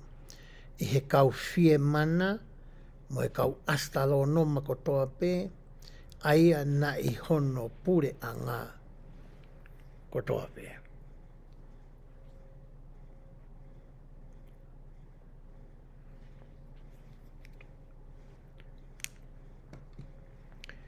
Hanga e he fwoi wesi ko ni o talamai ka teki tau tolu ai kehe ko ia o Taniela mono ngai kau ngā mea. Pea mo he toenga o e kau fie mana, pea mo e kau poto i he ao ko ia o tui. He na e whakawae ai ilo mo e poto, mo e mo uile lei whakatua sino. Ai kau tangata ia koe ni. E ngai te whito i mo oni whakaotua nā nau talanga fua ki ai. Mo ngai whakahā mehe Otua. Aia, nai whakawhai ke ki hei, pe whakamawa hei. Ai ki nau tolu, me he toenga ko ia, o e ni ihi ko ia, nā nau ngā ue ki he tui koe ni. Pe hoko atu e whamatala ko ia, ai whawhora, o pehe ai. Pe na e kei iai pe a Taniela, o au ki hono raki tau, o e tui koe ni ko kōresi. Ko e vesia hono ua walu. O kuririu e whahingoa whakatonga koe ni ko e kōresi, me he tui pēsia ko ia i rea whakapiritania ko Cyrus. Mahana e na ngā riofi ange whakaonga e Sailosi. Kau ngā e whairea ko e kōresi. I he di kauririu o e whakawa motua. Ai aku o koe whiureu tau siat ko i ki ai. Ko e hārewa ai loa ko ia. O e ngā ue ko ia na e whai e Taniela. Lolotonga e ne nofo pōpula ko ia. I Papilone. Pea te uaru rewa ke mauanga tokoni ko ia. Nā ku whakahātu ane nai, nā tau siogi ane nai. O sio pe koe hā e nau tari. O whikau aki pea mo e whehu i ko ia. Pea whamatala e mauanga tokoni ka e tohi institute. Nā e kau whakataniela i he konga uruaki ko ia o e ni ihi. Nā ave pōpula ko ia. Pea mei he pore anga siuta ki Papilone. Pea na i Papilone a Taniela, pea nā ne ngau e whaka palo fita, ki ha tui kehe e nima. I he tau e fitu ngofulu ko ia, nā e nofo pōpula ai, ai kau siu I Papilone. Pehe whamatala I mauanga toko ni. Neonga na kai ke I lo I hono tau motua. E taimi koe nai kaua I hono ave popula. Ka kuha he ve wahe wataha, vesi wataha. Ai asi koia ai tui koia ko koresi. E li rewa tonga ai ko Cyrus. O ku pehe ngari na e mo uia TANIELA. O hau ki he tau walunga fulu. Pe hiwanga fulu nai. O hangeka whamatala ai kau tangata ilo fola eni. Aia koe tau motu aia mo e loroa e tau na e ngāue aia TANIELA. Whakapalo fita ki he tui kehe e nima. O tonga ene I Papilone. Koe osi ia o e wahe uluaki. Te tau hoko atu rewa ki he wahe hono wā. TANIELA wahe wā.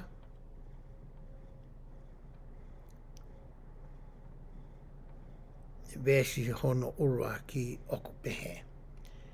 Pea I hono ua tau o e pure a Nebukanesa. Na e misi a Nebukanesa a ngahi misi.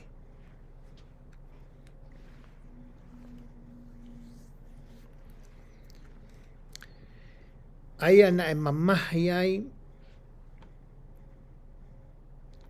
a honoloto, pea na e mahui ene mohe mea te ia. Ko hinga mahui koe ne mohe, kai te lawe motua aia mohe. Osi koe ne sioki foi misi na sioki ai. Pea ai pe ia wah koe te lawa ia mohe. Weso no wau pehe. Koe na e whekau ai e tui ke ui e kau fie mana. Mo e kau astolono ma, mo e kau tuki, mo e kau karitia. Ko hike nau whakaha ki he tui a ene ngahi misi. Koia, na nau hau o tui he ao o e tui. Whatonga e ang tau tānoa toke kakai koe ni kau karitia pe koe kau tama Papilone koe na nau ngāue koe ki he tui. Teke asi mai ai kau ki kau talavou koe ne whaika e tau tānoa he wahe uraki. Pena e pē tui ka teki nau tolu. Kua misi ha misi. Pena e mamahi hokulo tō keu I loi ai uhinga o e misi. Pe I loi ai misi. Pena e rea e kau karitia ki he tui I he rea whakasiria. E tui, keke mo ui o taengata. Alu ni kamata ke nau ki whakaeke heke. Tala ki o kau tamawe e ki ai misi. Pea te mau whakaha hono uhinga. Tarangi he kau tama koe ni. Te mau rawa peo tala atu motokoni ki a koe be whamarai ki a koe uhinga ho misi. Kau top mua fie mau ia ke hanga I ko tala mai koe ha koe mea na ke sio ki ai I ho misi. Pere vai vesi hono nima. Pea nere e tui o pehe ki he kau karitia. Kua more ai mea te au. Ka pau e Ikai te mo whakaha ke te au ai misi, mohono uhinga o ia, uhinga koe o e misi. E tutu o whakaikiki aki moutou pea ngai ho mou ngahi whare koe tuunga ota. Tau sio rewa na e misi a tui koni kone Nebukanesa. Pea hange kumahino whoki te au o kou lawei. O kau tau kei wholo aki moutou. Pea kumo os ilo e moutou e mea koe te tau tala noa koe iki ai. Ka neongo ia, kou tui ai pe ngahi mea te tau sio, ne kai ke au sia e he tau wakai mo e tau sio, e tau koe na tau laki ako mai e whakawa motua. Koe whehui koku o mai he vesi hono ni mau pehe. Na e ngalo tokua I he tui a ene misi. Ne whakahuinga I he taha o kau tangata ilo koia I he whola. Nā ne pehe e ia. I he vesi koe hono ni mai koe na aku lau atu. O pehe koe na e ngalo I kei toi mana tui ia koe e tui. O pehe he tangata e koe ni, o uhinga fo I rea ia koe ni, koe ke uhinga ia pehe o ku ngalo. Na e mana tui le reipe e he tui ia ene misi. Pia o mai rewa he tangata ilo wholofola ko ni, ai fo i rea whakapēsia ko ia, na e ririu me iai, ai fo i rea ko ia o ku ngawe aki ko ia i he wholofola. Uhinga fo i rea whakapēsia ia o pehe, ko ha mea na ane o ku mooni o ku ne manatui, ka mea ku ngalo. Ka uhinga fo matala ai tama ko ni. Pia ne pehe rewa e ia. E fo matala tangata ilo ko ni wholofola. Ka paure te tau sio ki he vesi hono hiwa, na whakapapau ia he tu ia, na ne hanga pe e ia o iloi, ai mea na e misi ki ai. Ko mea na e mao he tu ia ke ne hanga ahi, pia wakai, pia whakapapau, pia oku mooni koa ai mea oku talanoa ki ai, pia whakamatala ki ai, a kau tangata astalo noma, mai kau mana ko eni i hono palasi. Ko e whamatala i o mai e he tangata ilo wholofola ko eni. Pea hoko atu e whamatala ko ia ai vesi. Pea ka pau te mo whakaha ai misi. Pea mohono o hinga o ia. Te mo mao mea te au ai ngahi mea whoaki. Ai ngahi totongi. Mo e whakapaapa lahi. Ko ia te mo whakaha mai ai misi, mohono o hinga o ia kia te au. Uraki, ko e mea e hoko ka pahikai ke mo tala mai misi, pe whakauhinga ai misi kia te au. Ua, ko e pare mo e totongi e o atu maa mo tolu, ka pau, te mo lava tala mai e ku misi mo whakauhinga. Fo i mea ku ua. Kono talange e mea na isio kia ene misi, pe mohono ua to e whakauhinga ai mea ko ia na e misi ki ai. Pena e toi rea aki nau tolu o pehe, ke whakamatala he tui ai misi ke ne kauta mai o eiki. Pe te mau whakaha hono o hinga o ia. Pea rea e tui o pehe ange. O kou ilo pau o kou mauloto ke whakatuai. Talange tui. Mahamahalo pe tui o ke nau ilo nau tolu ia ene misi. Hangere kuna uloto re ke whakatuai, tō ohi, tō e oange ha taimi. Nā roto ke ne talange tō kua misi, ka nau toki whenga no whakauhinga ai.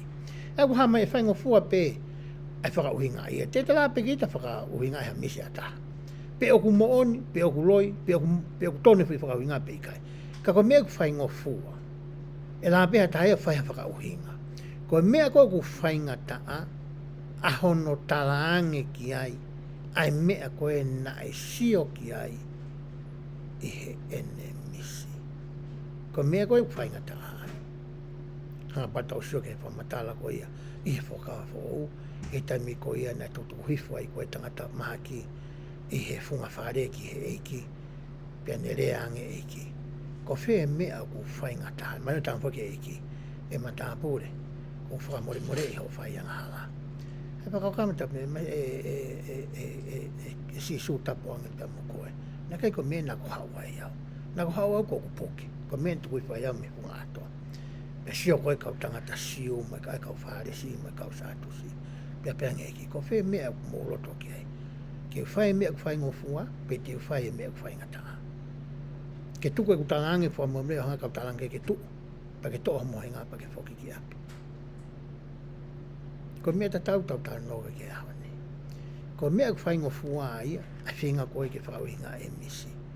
Ko mea ku whainga taha ia, ke talange ki ai, ai mea koe nae, sio koe ki ai. Ko mea nae wiri ki kihi ai kau tangata koe ni, ke ne tomu a talange, ai mea koe nae sio ki ai ne misi.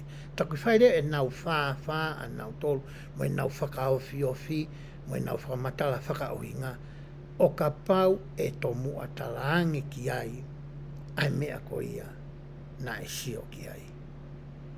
Ko e uhinga ia, o e vesi ko e nā tau lau koe ki ai. Pea hoko atu ia, e whamatala e tohi.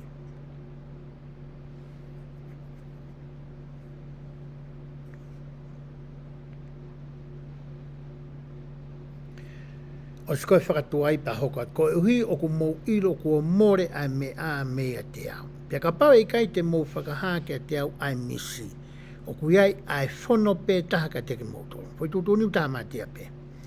he kua mou teu a ngahi rea kā mo kovi ke rea ki hoku au ke oa ke iai hakuonga ke. Ko ia whakahā mai ai misi pe teu ilo ai o ku mou mawhai ke whakahā a hono ohinga. Pea ngai tui. Ka pau te mu a tala mai ai mea na aku sio ki ai. Teu tui rewa o ku mooni ai whaka ohinga koe te mou o mai. Ka ohinga whamatala whiwes ko ia. Ka pau te mou tala mai pe moto mea koe na aku sio ai pe mo whaka ohinga ai. Pe e tonu pe e hala. Ka teu whalala ke whaka ohinga te mou whai he ku mou ostala mai e motolu ai mea koe na aku sio ki ai. Pe hoko te whamatala. Pea nā rea kaukaritia e ao ti ope o ku ikai ha tangata i mamani. E mawhai ke whakahā ai me ani ai tui koia. O he ki ai ha tui, pe ha eiki, pe ha pure, ko whehui ki ha taha whai mana, pe ki ha astalo noma, pe koe karitia ki ha ngāhi mea. Pe he. Ko tari ne whai kautangata, e nepa nesa. Teke hoko ha mea pe he i ha whahinga pure anga. Teke hoko ia whainga wheitu, teke hoko ia whainga kakai, teke hoko ia whainga matakari, ke mau talate, mau tole mea nā kisio. Tala mai koko koe nā kisio ki ai. Ka tau sio rewe ke hanga he Otua teu. Ai fwoi ata ko eni, moe tuunga ko eni, ke ne whakahoko ai, ai mana ko ia na e whai e TANIELA. O sanga pe Otua teu i ai taimi moi whitu. Ke whakaaunga i ai a mea whaki koe ne atu ki a koe pia moa. He koe toi ke tā noga te mea whaka o tau mao he aho ni. Koe tau mai toi mea whaki whakahuinga misi, me ngai whakaha, me ngai mata mea hamai. Wia ni heu nau mao ia nau tolu. Ka kuia e mea whaki hanga whamatala ai whawhulai toi whakafo o. O ku mao he tangata ko tō peha mai whaki e taha pe toi lahi ani. Mo whiwhini ko tō pe. Pe kia tahe hala. Ko mea tō ke tau ura ke tau kumi ke iloi koe hākoa ho mea whaki. Pe tami te ke ilo ia e mea whaki na atu e Otua. Pea whaka ao ngai ai mea whaki ko ia. Ke lava ke toko ni e ai hanike. Au wai kau tangata ku nau mai mea whaki Fakamo'Ui. Ke hoko e pōke hata. Pe whawhainga mea whia ke hata. Ulama he kau tangata ko ia, whai e mea whaki Fakamo'Ui kakai ko ia. Wai kau tangata unau mai mea whaki, ko kau tangata unau ilo ke ngai wholofola. Pea potono whakamatala i. Okto tonu ke ngā ke kau tangata e ko ia, ai mea whaki ko ia. Pe tangua te tau ngā ke ngai mea whaki na mahi Otua, o ku malanga rewa ne ngā ue. O hangi ko tānoa nei whai koe Elda Otua. A taha ka apostoi seso sisu Christ kamana aki muini. O whekaka me tānoa ke hiki e piano. Ka tau tak tātu i he ne mea whaki pe tau hiki ai. Tau hongo e maa e ngā ue. Laka ki mua e ngā ue. Whaingo fua ka pe ngā ia. Pe ka pao rewa te ke tuku koe mea whaki, ka ki hau ko o ala mai ke mea whaki a aku. Ai koe te ke poto koe ai. Ko mele ko koe, ko te hau koe whakamafasia he whetu o ko hiki ai. He konungana tongi ke hiki pe koe mea ke lava o hiki ai. Ngā ka peko mea whaki e mea koutono ke iai. Ngā ka peko mea whaki mea kou iai. Pa tau wala whakata. Ko mea rewa hoko, malanga rewa ngā ue. Hoka te lau ko iai vesi. Pea koe mea aku tokanga ki ai,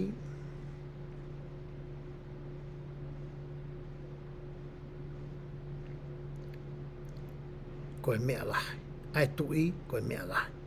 Pea kui kai hani ihi kehe e whakahā ia, ki he tui, ka koe ngahi Otua o ku Ikai nofo mo e kakano. Koe tanga he kau tamai koe ni. E nepa nesa. Koe mea koe nau ke hori mai koe kei. Koe ke lawa e ha tangata materie ia, o whai mea koe nau ke tamai. Ko ha foha pe ia, pe ko ha tangata pe ia, o ku ilo Otua, pe ko ha foha ngahi Otua. Ngahi Otua tampua koe tu wau nau tui kei. Ko ia pe tene lawa, o whakamatala ai misi koe ni. Pea hoko atu e lau. Pea koe uhi koe me ana e hou hau ai tu i pea mātua aki riri. Pea ne whikau ke whakaauha e kau tangata potokotoa pe i Papilone. Mana tui whuka tānoe koe ni koe kau tama koe konga pe nia o kau tangata poto. Au tala kou poto. kai ke kau hena TANIELA mo ngai kau ngā mea mo kau ni to lai o kau toenga o kau poto kai pe ita ko tuina tuna tuia he kai ke tau te ai pe kau tama ko ni tau te ai katoa mo kau poto ko ia I Papilone pe hoko te matala mesi pe nai whanongo nongo ai whono ke tamate e kau tangata poto pe na nau kumi a TANIELA mo ne ngai kau ngā mea ke tamate a ki nau tolo. Pea na e tari whakakau kau poto e TANIELA ki a Arioki. Ko e ki e ni o e kau reo ai tui. Aini ko mai ko e ke kumi ke tamate I nau tolo. Aini aroat ke tamate e kau tangata poto o Papilone. Na e rea ia pe ke a Arioki. Ko e ki tau o e tui. Ko e ha o ku wawe pe ai ai whono mei e tui. Pea na toki whaha Arioki ai mea ki a TANIELA. Pena toki alota TANIELA ki he tui o ne kore ke ne whakatotoka mua e ne hauhau peko e ne ita. Pea te ne whakaha ki he tui a hono uhinga. Taimi koe na ea o mai roi pe ilo a TANIELA ki he ni. Loto rea TANIELA ke alu ki he ao e tui. Pane whai e kore. Ke whakawhie maaria I hono hou hau. Whakalele I holoto. Hanghange tau suka Nebuchadnezzar. Na e hane ki anger management issue a Nebuchadnezzar. Hange koe masi nai loto ita. Loto riri. Ita wawe. Ita pe koe ke tau tea pe ki he tamate. Koe ki palpare mai a matapure koe ni ko Nebuchadnezzar. Whai kia e tau tala noa. Pena hure a TANIELA ke a whai e kore. Pe hoka tu rewa whamatala vistafitu. Pena e alua TANIELA ki hono whare. Pena whakaha ai mea ki a Hananaia, mo Misaeli, mo Asaria, a ene ngahi kau mea. Ko hike nau kore ai ngahi alo ofa, mehe Otua o e langi, ko hiko mea fufuni. Pea ke oua na a auha a TANIELA, mo ne ngahi kau mea whakata, mo e kau tangata poto kehe o Papilone.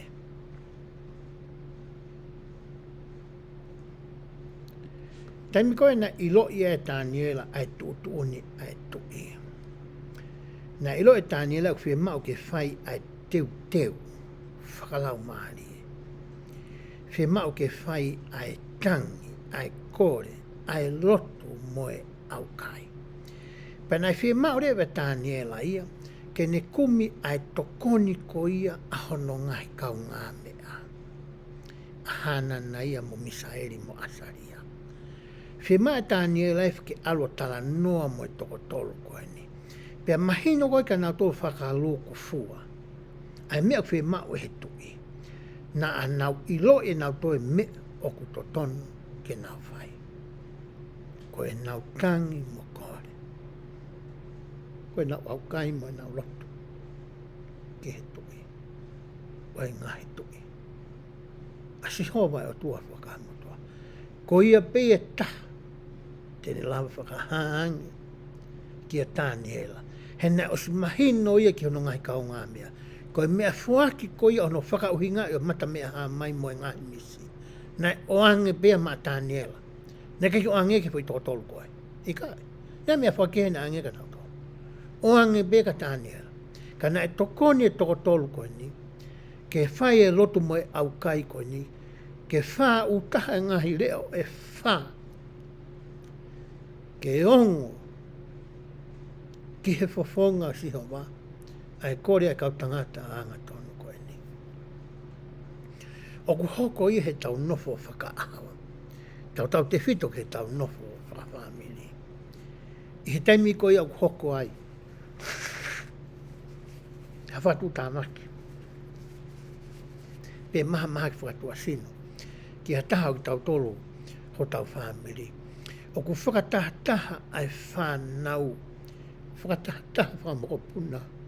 Whakataha whangatoko ua whangatua whawhine. Pea nau whakamau ha au kai. Ke whai hatangi mo ha hu. Ki he Otua. Koe hae mea nai hoko e taime e tangi atu peha toko tau. Whee ka pae tangi atu ha toko tolu noa. Ko ha whaamiri. O kau mei mea mo ngahi tamai whangatoko ua whangatamai. Whangatoko ua o ngahi whae e. Whee nai taime utangi whakataha ki ai hau oti. Pe ko ha potu sias, pe ko ha kautaha lotu. Ke kore ha mauanga tokoni whakalangi. Ko hui ko whahinga mea ukai ke mahino he atamai, pe makupusi he atamai whaka materie ko eni. Pea whakapapau e he loto, ko e wheitu pe taha mauai ai tokonia ko ia, ko e mau pe mehe otua.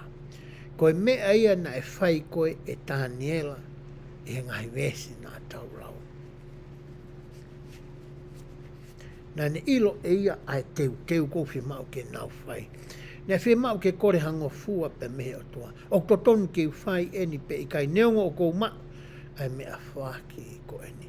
Pe au mau pe e au moe mawhai moe to tonu ke whakahoko aki. Ai ngā aue ko eni. Oku ke loto nai, ko howhina ngā loe ke whakahoko, ai ngā hai mea ko eni. Ko e mea ena e whai ki ai kore moe tau tapa. Ai to tonu ke tau whakahoko ia e tau tolu, i he tau nofo ko ia, i he aho ni he tau nofo whakawhamiri, e moe tau nofo ko ia, moe tau whanau, moe tau whakamopuna. Tau tau whito ke tau ngā aki, ai mawhai whakautua ko ia, o pure tapu, aia o ku la vea tau ngai hoa, moe tau ngai whanau. O whi mau ke tau ilo i pi o ku mai he Otua, ai ngofua ko ia, ke tau whakarai hono mawhai, ke he ngahi mea ko ia, pe Ikai. La hoko te lau ko ia ai vesi. Pena e toki whakaha ai mea fufu ki a TANIELA i he mea haa mai i he pō. Kore whake TANIELA ke oange hataimi. Pea hiri ko ia ai lotu moe wheilau moe aukai nā nau whai. I he pō ko ia na e whakaha ngerewa e he Otua.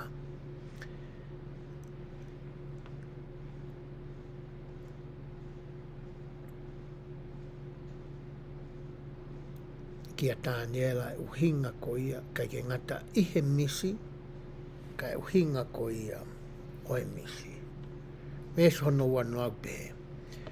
Na e rea TANIELA pehe, o ku monu ia ai huafa o e Otua, o tae ngata pea tae ngata. He oku o ona ai poto mo e malohi. Pea ku ne ririu a ngahi kuonga, mo e ngahi whaahai tau. O kone ave ai ngahi tui, pea kone whotu ai ngahi tui. O kone whaki ai poto ke kau poto, bo ilo kia teki nau tolu o ku ilo loto. Ne whahangai mea lo loto mo fufu, o kone awhio ai ngahi mea kui he pouri, pea ku nofo ia te ia ai mama. O kou whakawhetai mo whakamalo kia te koe, a koe Otua, mo ku ngahi tamai. A koe kua ke whaki mai kia te au ai poto, mo e malohi, pea kua ke toki whakaha mai kia te au aia na a maukore kia te koe. He kua ke whakaha mai kia teki mautolu ai mea ai tui. Koe mea na e hoko ko ia he osi ko ia ene lotu, pea whakahange o tua e uhinga. Nā ke tawhuk pa TANIELA tu o lere whakawawawe ke tui, ke whakaha e uhinga. Na e toi whakaha e TANIELA ene hounga ia, i he ene lotu, pa ne whakapapau i ki he Otua, ko ne hanga ia i lo i whakapapau. O kui kai koe mea e koe ni koe poto ia o ona. O kai koe langia o ona. Koe mea ia koe ni, na whakahanga i Otua ia, kia te ia, ahono uhinga. Na hanga TANIELA whakamahino i ki Otua, aku mahino lei kia te ia, e ne tuu koe a TANIELA hono wāpea moe Otua. Na ne hanga ia i loi, koe mea koe kua manake ne whakaha koe ia, ki he tui. O kui kai koe poto ia ona. O kai koe whakaukau ia ana. O kai koe tauke ia ana. Koe alo ofa ia e Otua, na e makatuunga ai ene i loi. Ai misi koe ia tui ko Nebukanisa. Pe hoko te lau koe ia vesi. Koe ia, na e alwa TANIELA ki a arioke, Ai ne whikau I he tui ke whakauha kau tangata poto o Papilone, pia ne pehe ke te ia. O ne whakauha kau tangata poto o Papilone, ka ke awe au, ke ao o e tui, pa teo whakaha ke tui, hono o hinga. Pia ne omi whakatoa a rioki a TANIELA ke he ao o e tui. Pia ne pehe ke te ia, eia ke te ia. Ko ilo ai tangata, I he kaupopula o suta, aia, tene whakaha ki he tui a hono o hinga o I misi ko ia na isia ko e tui. Pena e whola anga e tui o pe ki a TANIELA ai na hingoa ko periti sasa.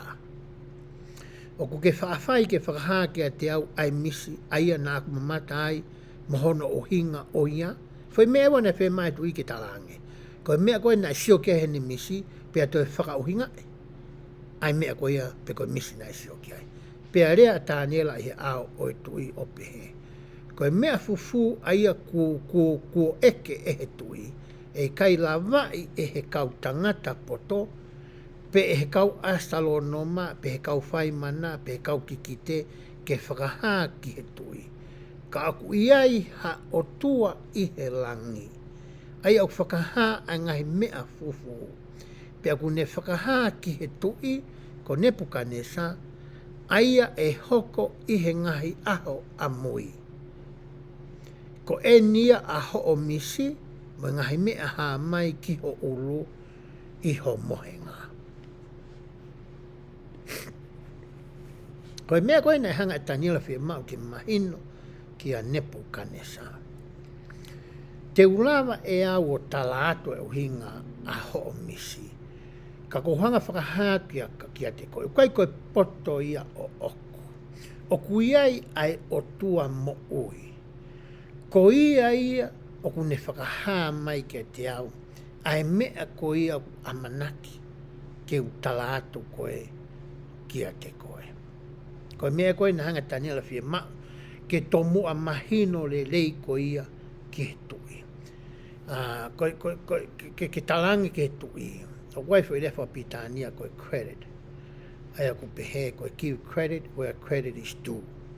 O ku hinga ia, ke uhanga o whakahai ai tokotaha ko ia, na ne o mai ai whakakau ko ia ki a te au. Kai te uhanga e au tala noa I pehe koe mea ia na ilo I pe ia e au. Oku ngā ke kaupitania ai rea ko ia, kono hinga ku mau inga au putu ke tauhanga, hange kono ko taimu ku tau tala noa e whola ku tau whanga ake, ai tohi mo whakamatala ai kau tangata ilo ki he whola.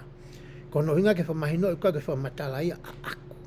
Ko o mai ia ke whakamatala ai kau tangata ke.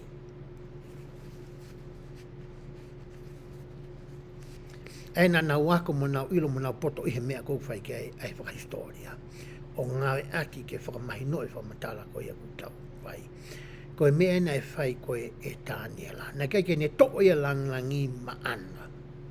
Ke pehe tokua ko ia. Ikai. Na ne ilo I le rei e ia koe Otua ia na ane whai ko ia. Ai mea ko ia. He koe tahe ngahi mea koe o ku hou hau taha I Otua. Ai mea koe nuku tala noa koe ke mea koe credit. Ke te hanga tala noa I ke moone fo I tala noa. Hange koe ni. Pia fo whakataha e kau piso pe, ui ka whakataha rea mo I woti, ma kau take I woti. Ka kua whainga tae whakau ai woti, pe ka parapare mo koe woti, kua rea I ai. Pe whakataha rea ke o mai ngai whakakau, me ngai whakatu, o mai me kau taki. Pe kua rea whakatu, o mai hataha e kau taki, ka whakatu le rei taha ai.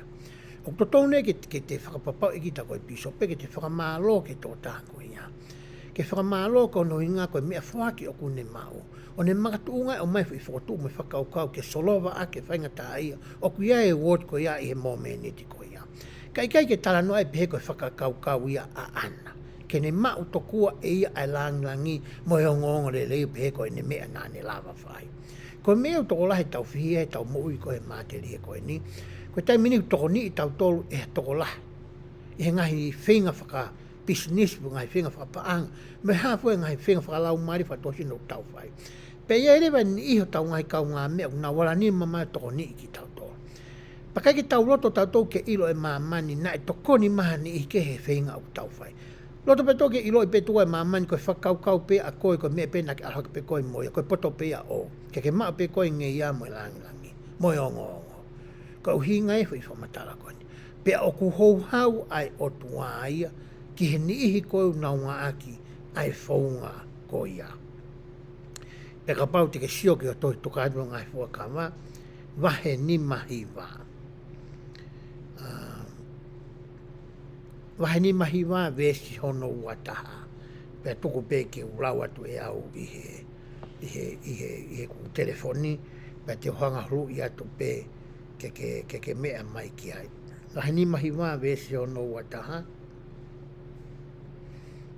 Ke tau kumi kotoa pe ki ai. Vesi uataha ku pe he ai.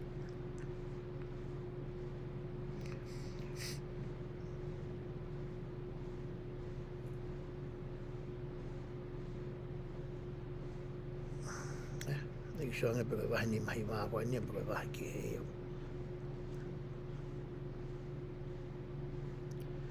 Wahi ni mahi wā, koe wahi ni mahi wā na wasi atu.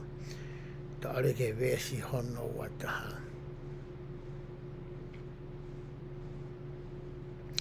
Aia koe whakahaina e whaika so samita unha Fakamo'Ui mo whakapapau i ai.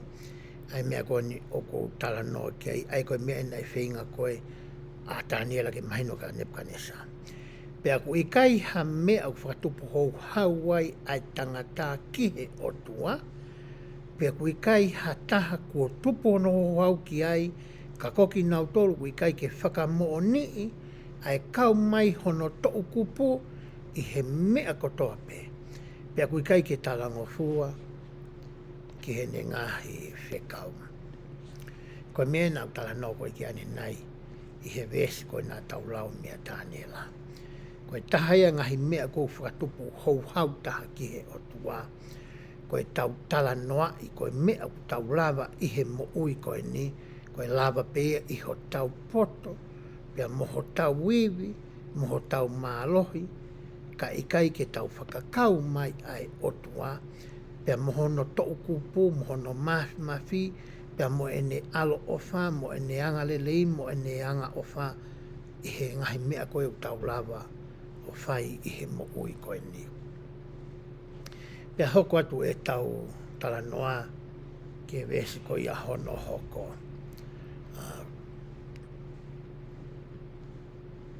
Ai o kamata reke hanga TANIELA heni, o talaange ki he tui, ai mea koe na e sio ki ai, pe kai ke ngata ai, ka ne toi hanga foki o whakauhinga ki he tui, ai a ene misi.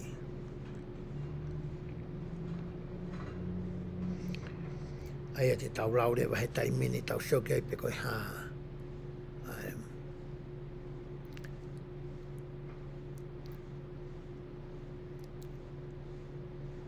Ai mea koe na sioke ai e whamatala koe e TANIELA.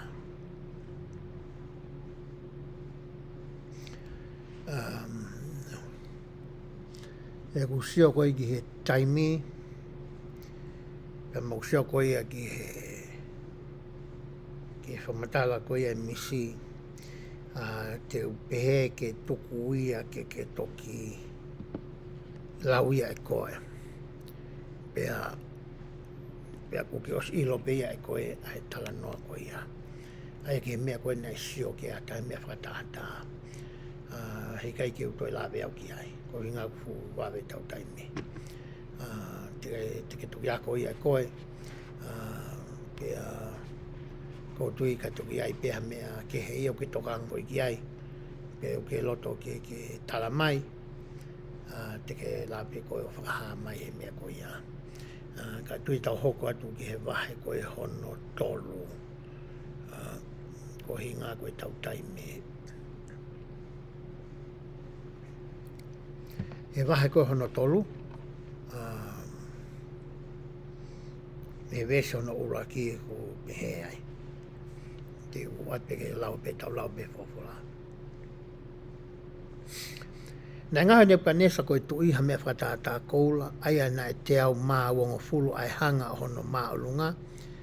Pea ko hono maa o kupu, koe hanga e wongo fulu maa ua, pe nani fotu uia i he toafa o tula, e vahe whonua o Papilone.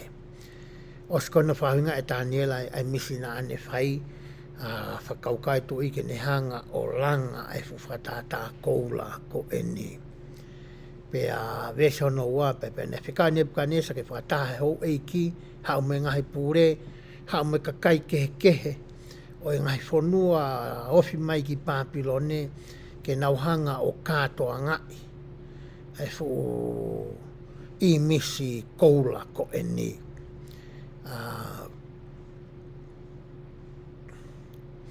Koe kakai ena koe kautaki o e pure anga, mo e kakai kehe maulakanga, mo e kautu umari, mo e kakai kotoa pe, na nao mai ko ia ki he whukātoanga ko eni. Pea he vese hono ni maa ko pehe.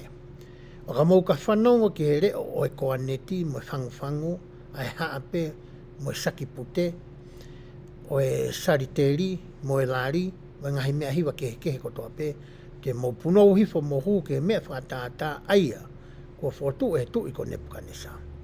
Pe koe e kai punou mo huu, e lia ke wheitu la a ko ia e loto afi, vela kakaha. Pea whamatala le koe tūtūnia koe nae whai.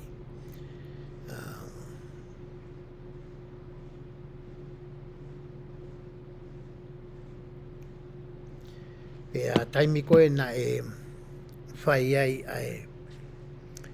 ai tūtūni koe ni, hange koe ko ke mea i, koe taimi pia whanonga i ke ngai mea nā ku tala noa ke ai, ko whepe wheitu ku ke iai. Whe mauia ke tūlu tui o punou, ke he uwhatata koula koe ni. Koe mea rewa nā e hoko, na e whamatala he vesi koe ni te lawa tu koe ki ai. Pehe rewa he report koe nei mai ki he tui. O kui ai ai kau siu eni i. Aia kua ke whakatu ke pūre ke he ngahi ngāwe i he potu o Papilone.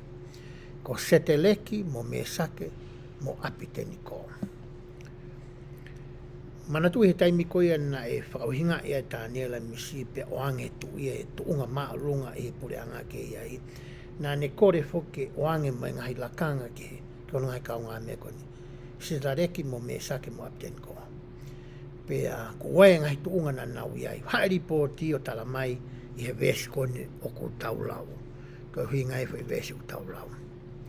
Koe kautanga tani e tui ko nau tae tokanga ke te koe. O kui kai te nau tauhi i ho ngahi Otua. Pe huu ke ngai mea whatata koula ai o ko ke whotu. Koe nai whekau Nebukanesa i he ne hou hau mo ne tuptama ki ke omi a sete leki mo me sake mo apiteni ko. Koe na nau omi a kautanga tani ki he ao o e tui. Pea ne rea Nebukanesa o peka te ki nau tolu. Oku mo oni e sete leki mo me sake mo apiteni ko. O kui kai te mo tauhi i hoko ngahi Otua. Pe huu ke he mea whakatātā koula o ku whakatuu. Koe mai koe ne kautangata koe ni o tātā ke tui. Koe whewhehu ia nei whai tui hiota. Whatonga wini hanga ngā aki ho nau hingoa whakapāpilone. Ai sete leki me sake mo apten ko. Kai ke ne ngā aki ho nau hingoa whakahepelu. So koe ke mahino kia teki nau tolo ai tuunga koe utonga ke nau iai. Ke nau talanga fua kakato ki he tui ko ia Papilone. Pea koe tari ena ange koe he kautangata mahu inga apito i he foi vesi koe ne.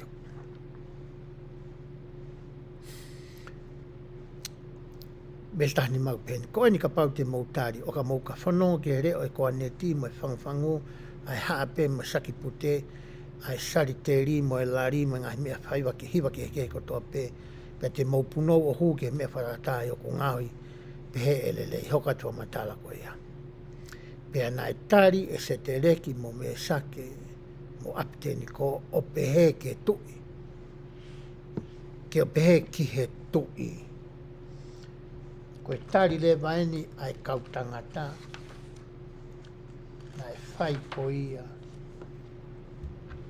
ki he tui i he vesi hono taha hono.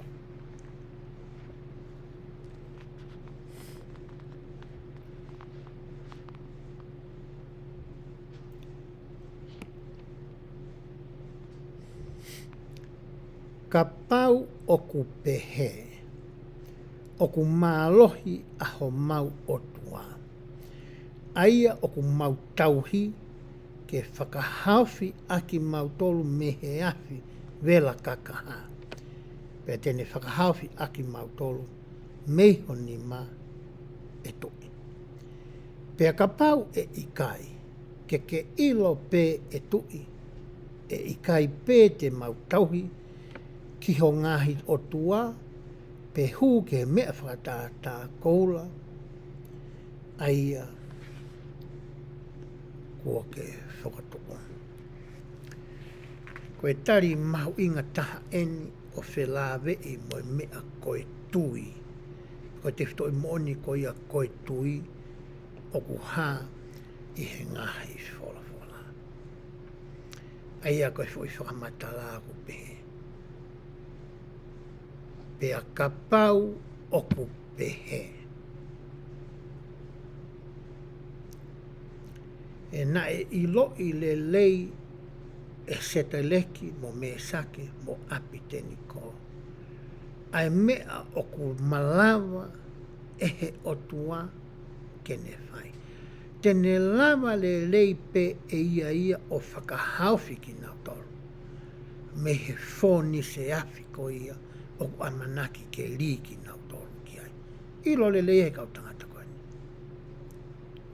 Ko mena nau tanga. Ka pau e loto fie maari e pe fina ngalo le lei e o tua ki ai. Tene lava le lei pia whakahauwhi ki nau tolu. Pea ka pau hei kai tene fina ngalo ki ai.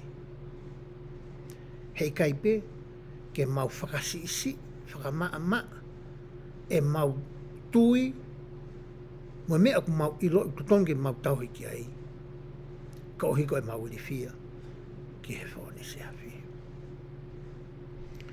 He tautanoa koe tohi e palahame, wahai hono unua ki. Nā tautanoa ai ke ngahi ofi whine e tau po o e toko tolu e seana ko ona ita. Aia nai o mai o whai ake ai whilau lau tutu. E kau taura iki ko ia whilo. Nā ilo i lei e tamai koe ni. Mo ngahi ofi whine koe ni. A te whitoi mōni o tō tānoa ki ai. Ka pau e pehe. Ka pau e whinangalo le lei ai o tua. Tene lapa whawhina o tōna. Ka i he tala noa ai, nei kai ki hoko ia. He oskona whilau ki nau tolu, nei hoko atu rewa e palahana. O hai atu ki es whilau. Nei whinangalo le lei ai o tua ia, ke whakahawhi ai e palahana. He tautanoa ko ia he tohi amoramona. He tautanoa ke palawhita ua pina tai. Nai tutu palawhita e koe te. Aia.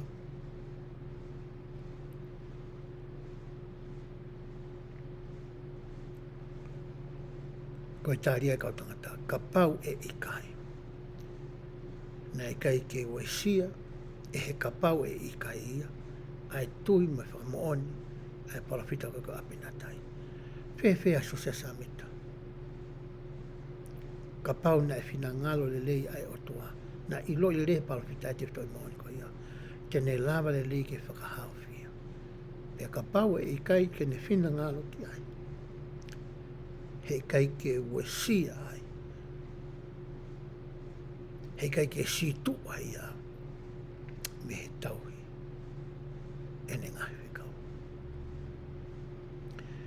Mahalo koe vesi mahu inga taha ia. Oku o mai e he wahe hono tolu. Ke tau sio ke he tui. Mo osi kia velenga. Nai whakahoko e kau tangata koe ni. E he nau whenga ke tauhi ko ia. E ngai whekau ko ia. Ai otua. Koe mea rewa nai hoko. Nai whakahawhi ki nau tolu. Ko se hui lewa. Mea nine kai ki ha mea e hoko ka nau tō lotonga e nau i he whoni se api. Tari he kau tangata ata mai ia i he whawholao pehe. I taimina e hū mai ai ki tua e kau tangata koe ni. Me he whoni se api. Nei hanga e he afi koe ni o tutu o singa maari. Ai ngahi uri ko ia me he koula hau hawa nei hū mai ki tua me he whoni se api koe ni. Ko mea ne hoko ke kau tangata koe. Ne hanga he nau tui. Mo nau ilo i oku mo ui ai Otua. Ne onge more e nau mo ui.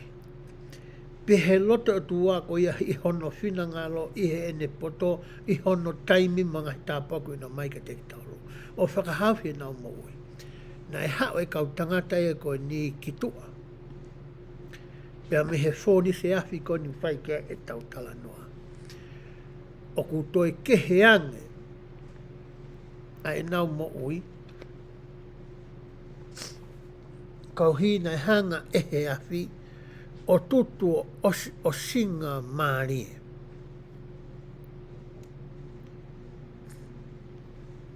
A ngahi uri ko ia na he nau mo ui, ke nau hoko ai koe koula hau hawa mo maa oni, ke mea ngāwe ake, e he Otua,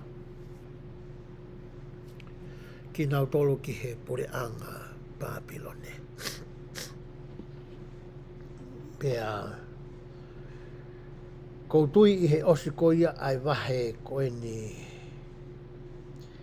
te o whakaosia ki pē e tau tala noa ko ia i he ahoni. Ai tala noa ko ia ki a TANIELA. Pea koutui i he ospe ko ia e tau tala noa ki a TANIELA. O kou pehe o totonu ki whiunga rewa e tau whetanoa ko ia ki he ahoni.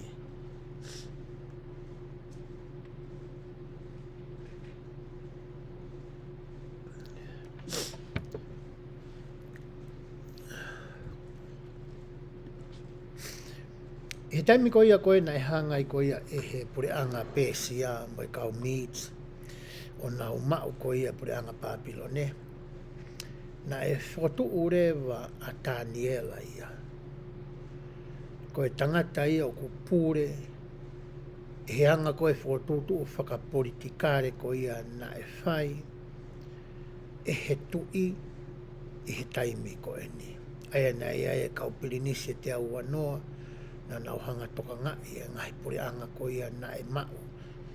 I he empire ko ia aia ko ia o i kau media. Pea na ere kau paisene toko tolu na nau hanga purei. Ai kau pirinisi ko e ni. Pea ko e toko tahe he toko tolu ko ia nane purei whaka au furi katoa ki nau tolu ko TANIELA. Pea he ku wakai koe ki he taimi o sene hou e ua mi te tātolu e tau polokala mā i he ahoni. Pea kou pehe ke u whakaosi aki ai wahe hono no. Ko e tui foki o e kau meats, ko e tangata ko talaias, ko Darius e leho Pitania. Pea osi koe pureanga meats, pea hoko mai rewa kau pēsia, aia nei tui e tamako ia ko Cyrus, nā tala noa ki ai kimua. Wahe o no vesi hono ura ki kupehe. Nā ere rei ki a talaias ke whakanofo i pureanga e ho i ki e toko te au mā toko hongo fōru. E kau maalunga e pureanga ko toa pē. Pea ke maalunga teki nau tolu e kau pure toko tolu nā tala noa ki ai. Pea koe uraki a teki nau tolu, koe hiri o mo tumu, koe pure o ngahi pure ko toa pē. A TANIELA, ko uhi ke whakaha e he hou e ki, aini ke urape me whaukola ke maina, me utanoa ki ai. Ko uhi ke whakaha e hou e ki a ngahi ngawe ka teki nau tolu, pea ke oua na hoko hakowi ki he tui hamea. Pena e whakatu ki mua a TANIELA ni ke kau pure mo hou e ki, ko uhi na ilo ai atamaire rei i a teia. Pene whakakaukau ai tui ke whakanofo ia ko e pūre ki he pure anga kotoa pē. Pena e toi kumi e he kau pūre mo he hou iki ke nau ilo ha mea ke a Taniela. Ka matani ke loto kovi ai toenga ko ia o i nihi na e hoka a Taniela ko e pūre ko e kia ki nau tolu. Ko nau loto kovi nau tolu ia ki a Taniela. Ko nau kumire na mea mere o Taniela. Kai nai ke nau ilo ha mea pe ha kovi ki a Taniela. He nā neanga tonu, pena Ikai ke ilo hakoi, pe whai hala ia teia. Pena i pere kau tangatani. Ikai te tau ilo ha mea i he Tanielani. Ka he tau mau ha mea o kukau ki ia teia mo e whono ahono Otua. Koe nau sio koe ke he tuu whaka atamai, tuu whaka whonua, tuu whaka sosiare, tuu whaka politikare. Kai kia whahenga mere po ha mea e whihi a Taniela.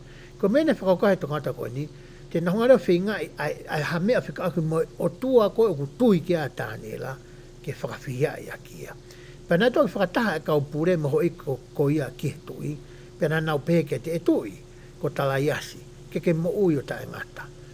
Ko whakarea aki, ko whawharea aki whakataha ai kau pure ko toa pe o pure anga, mo e kau pure o ngai wahi o nua, mo e hoi ki me kau whakamatala whono, mo ngahi eiki tau, mo pe whakotuu ha whono ko apure anga, mo whakotuu ke mau ha tapu, ko halao. Ko uhi koia ko toa pe e whai ha kore ki ha Otua, pe ki ha tangata i he aho e tolu ngafuru, ka kia te koe pe e tui ke lia, ki he ana, e whangalai one. Ko mena e na whinga kau tamaa koe ki whai. Nā ulo i koe kai kia ha mea ia, e ha mea rea Taniela. Nā ngā rea whakahu i whakaukau pa whotutu. Ke lava ke whakawhihia e ka Taniela. Nā ulua tau tui Otua mo ui a Taniela. Koe ke tui ke Otua tamakua. Pa nau hao rea ka tala esa talang. Tau whau mua halao. Ko ia pehe kai ke hū ki a koe. Kai te hū e ki ha taha kehe pe ko Otua ke. Pe a ria tamako ia ki ana whamalai one. Koe tutu nia, koe whau ina tala ko tala iasi.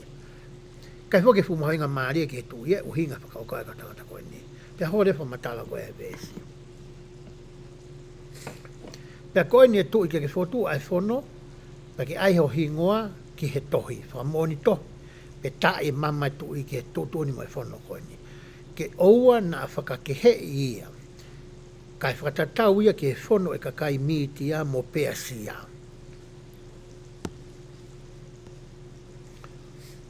Aia o Ikai ke whiriri waki. Koe la whokia koe o pure anga miti a mo pēsia taimi koe ni. Koe taimi pēo whamoni hingoa e tu i ki halao. O kai kia au ke tu i ke nalawari riu. Ke he apito e mi Papilone. Ko nepu kane sene whai te riha pe ia. Ko hape mea o kōria ki ai ko mea pēo whai. Mamua taimi la e pure anga. O ni hanga pe e ia o tūtū ni whakao niu. Na kai ke pē pure anga miti a mo pēsia. Koe mea kou tala he tu i pa whamoni ngoi ki ai. Au ke he tu i. Pakin toi lawa ia riri.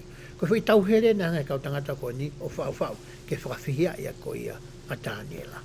Pea hoko te whamatala ai vesi. Ko ia nai tohi e tala iasi ki he tohi moe whono ai mea ko ni whaika e tau tala noa. Pea he ilo e Taniela kua tohi ai whono na ne hū ki hono whare pea moe ngahi matapā sio ata i hono whare mohe pea na e awa ia ki seu sarema. Pea na ne tō mape o tulu tui o riunga tolu i he aho, pea ne lotu mo whawhetai ho no ao, o hange ko ne whawhai i mua. Ilo lei pe Taniela whi tūtūni koe ni. Alpa Taniela ko no whare, whangapua pega ke ne anga tātā puni ngai matapasu, so atake o so mata, ke ne mea ko whai. Ka ne whai pea mea tatau na ane whawhai ki mua, e o tolu e ne lotu ana ki he Otua. Maha pong ho atae whiawhi. Mahawa tai mene peko hai tai mina ane whai ai a ene hu pia mo ene lotu. Neo na ne ilo lelei ai tuutu uni ai tui o ka mau ha tangata o kune whai ke toi hu ki ha Otua kehe toko kehe pe a talaiasi ai a koe tui ia koe kau miti ia. Pia hoko atu e whamatala e vesu. Pia nau toki whakataha e kau tangatani pia nanau ilo a Taniela. O kuni lotu mo whai e ne hu i he ao hono Otua. Pena na unu atu rea ke ao e tui ke whono ai tui. I kai kua tohi ai whono, ke i longa ha tangata e whai ha kore ki ha Otua pia tangata, e aho tolu ngofulu ka kia te koe pe e tui e lia ke ana whangalai au ne pa ne pehe e lea tui o peang o kumoni ai me ane o whatatau ke whono a kakai miti ia mo peasia o wikai ke ririu ia me nau tāno ke ane nai pena nau rau ko tau ripore wane kia TANIELA ko TANIELA aiana o kuke he whanau popula siu tau wikai tene talang tokanga kia te koe pe ke whono aia ko ke tohi ka kone whai ene lotu o riunga tolu i he aho pe whanonga e tui ki he reani nai mamahi lahi pe nai tokanga lahi ono loto kia TANIELA ke whakahawhia pe nai ne whinga wau ke tōhipo ala a ke whakahawhia kai whoke a mana ke tu ia koe uhinga whau e kau tangata kau niko e nau loto kovi kia TANIELA kana ilo i he tu ia e mahu inga o TANIELA i ki hono pure anga na ilo he tu ia koe Otua mo uia u loto kia TANIELA koe poto mo e iwi mo poto i ngā ue mo e mea kotoa pe mo ilo mo e anga whakapoto poto maa TANIELA na e maa uia mga tuunga he Otua na e tui ki ai na kaike amanaki e tala yasi ia koe uhinga fo i whono koe ni ke whaka e fia e a kia TANIELA na e whai e ne i mo tu ke whakasio ha whaunga i he lao koe o mitia mo pesia ke whakahawhi a ki a TANIELA pe alu koe a e tala noa ai he kai ke tau toi lau ia e ki tau tolu. Na hanga e he Otua ai a whakahawhi a TANIELA. Na na o mai kau tangata koe ni mo nau ngahi mari mo e nau whanau o ri nau tolu ke he ana o e whangalai o ne. I whamapopo te whai i he aho ni ki he whetanoa ki utau tala noa ki ai i he aho ni. Ki he mahu inga koia o e tau iloi o ku mo ui ai Otua. O ku ne iloi whakafo i tui tui ki tau tō. O ta tau wai pepe ko whē ai whanua ai kolo mo e wheitu o ku ke nofo ai. Ku hanga e he Otua o tāpuina ki tau tō ai mea whaki o e tui. O i kai ngata i he tui pe. Me ngahi mea whaki whakalau maari e ke. Ke tau toko ni a ki hani i ke. Ke tau tāpu e kina a ki Fakamo'Ui aha kakai ke. Pea whi mau e Otua ke tau tuu mau i he tui ko ia ta e we ia. O ta tau wai pepe ko e hae ngahi nunu, me ngahi mamahi, me ngahi tau tea, me ngahi whaingata ia, te tau whepaki mo ia. Pe ke tau hanga o iloi, o kune mawhaia e ia. O kune lava re rei e ia ke Fakamo'Ui pe tāpu e kina ki tau tō. O whakatatau ki hono whina ngā loha kune iloi e kamata anga ki he ngata anga. Pe he taime ni o Ikai ke ne whina ngā lo ke o mai a ka koe i he taime ko ia. Ko hi ngā kune iloi me he kamata anga ki he ngata anga. Ka he taime ku hoko mai ai ia. O ku mahu inga pe ke te kei whalala ki he Otua. Oua na a to'o pe whakasi pe vai ho tui, ka uhikai ke hanga tua o atu e mea ku ke hori mo whenga ki ai. Pe taime te tauhi ai ai ngahi lao ai Otua. Ai lao o mo ui le lei whakatua sino. O kai ke ngata he tau mo ui lei whakatua sino, ka kutoe māma tau atamai, o kutoe whakafono aka tau atamai ai ilo moe poto, moe ilo, moe poto i moe lava mea, he ngahi ngāwe koe o ku tau whai. Koe ngā koe tau ki he Otua. O ku Ikai ke toi ai ha Otua ai hange koe Otua o tau toi ki ai. O ku ne mo ui, koe whakamo'oni a te utana ki atu, ke whakamo'oni e whai e TANIELA. O ku mo ui a hoku Otua. O ku ne awhio i au. O ku ne hoi fua mai ke tau ngahi ngāwe. O ku ne kai ke whaatatari mai ke tau tangi mo kore angi o tau whaingata ia. Pea ka pau e pehe, hono whina ngā loa tene tāpo e kina ki tāpo. Pea ka pau e Ikai ke pehe, ke tau ilo, pe ilo e māmani, o ku tau tui ki he Otua, o ta tau ai pe ko hae mea hoko ki he tau mo ui, e he wafua siso kalaisi.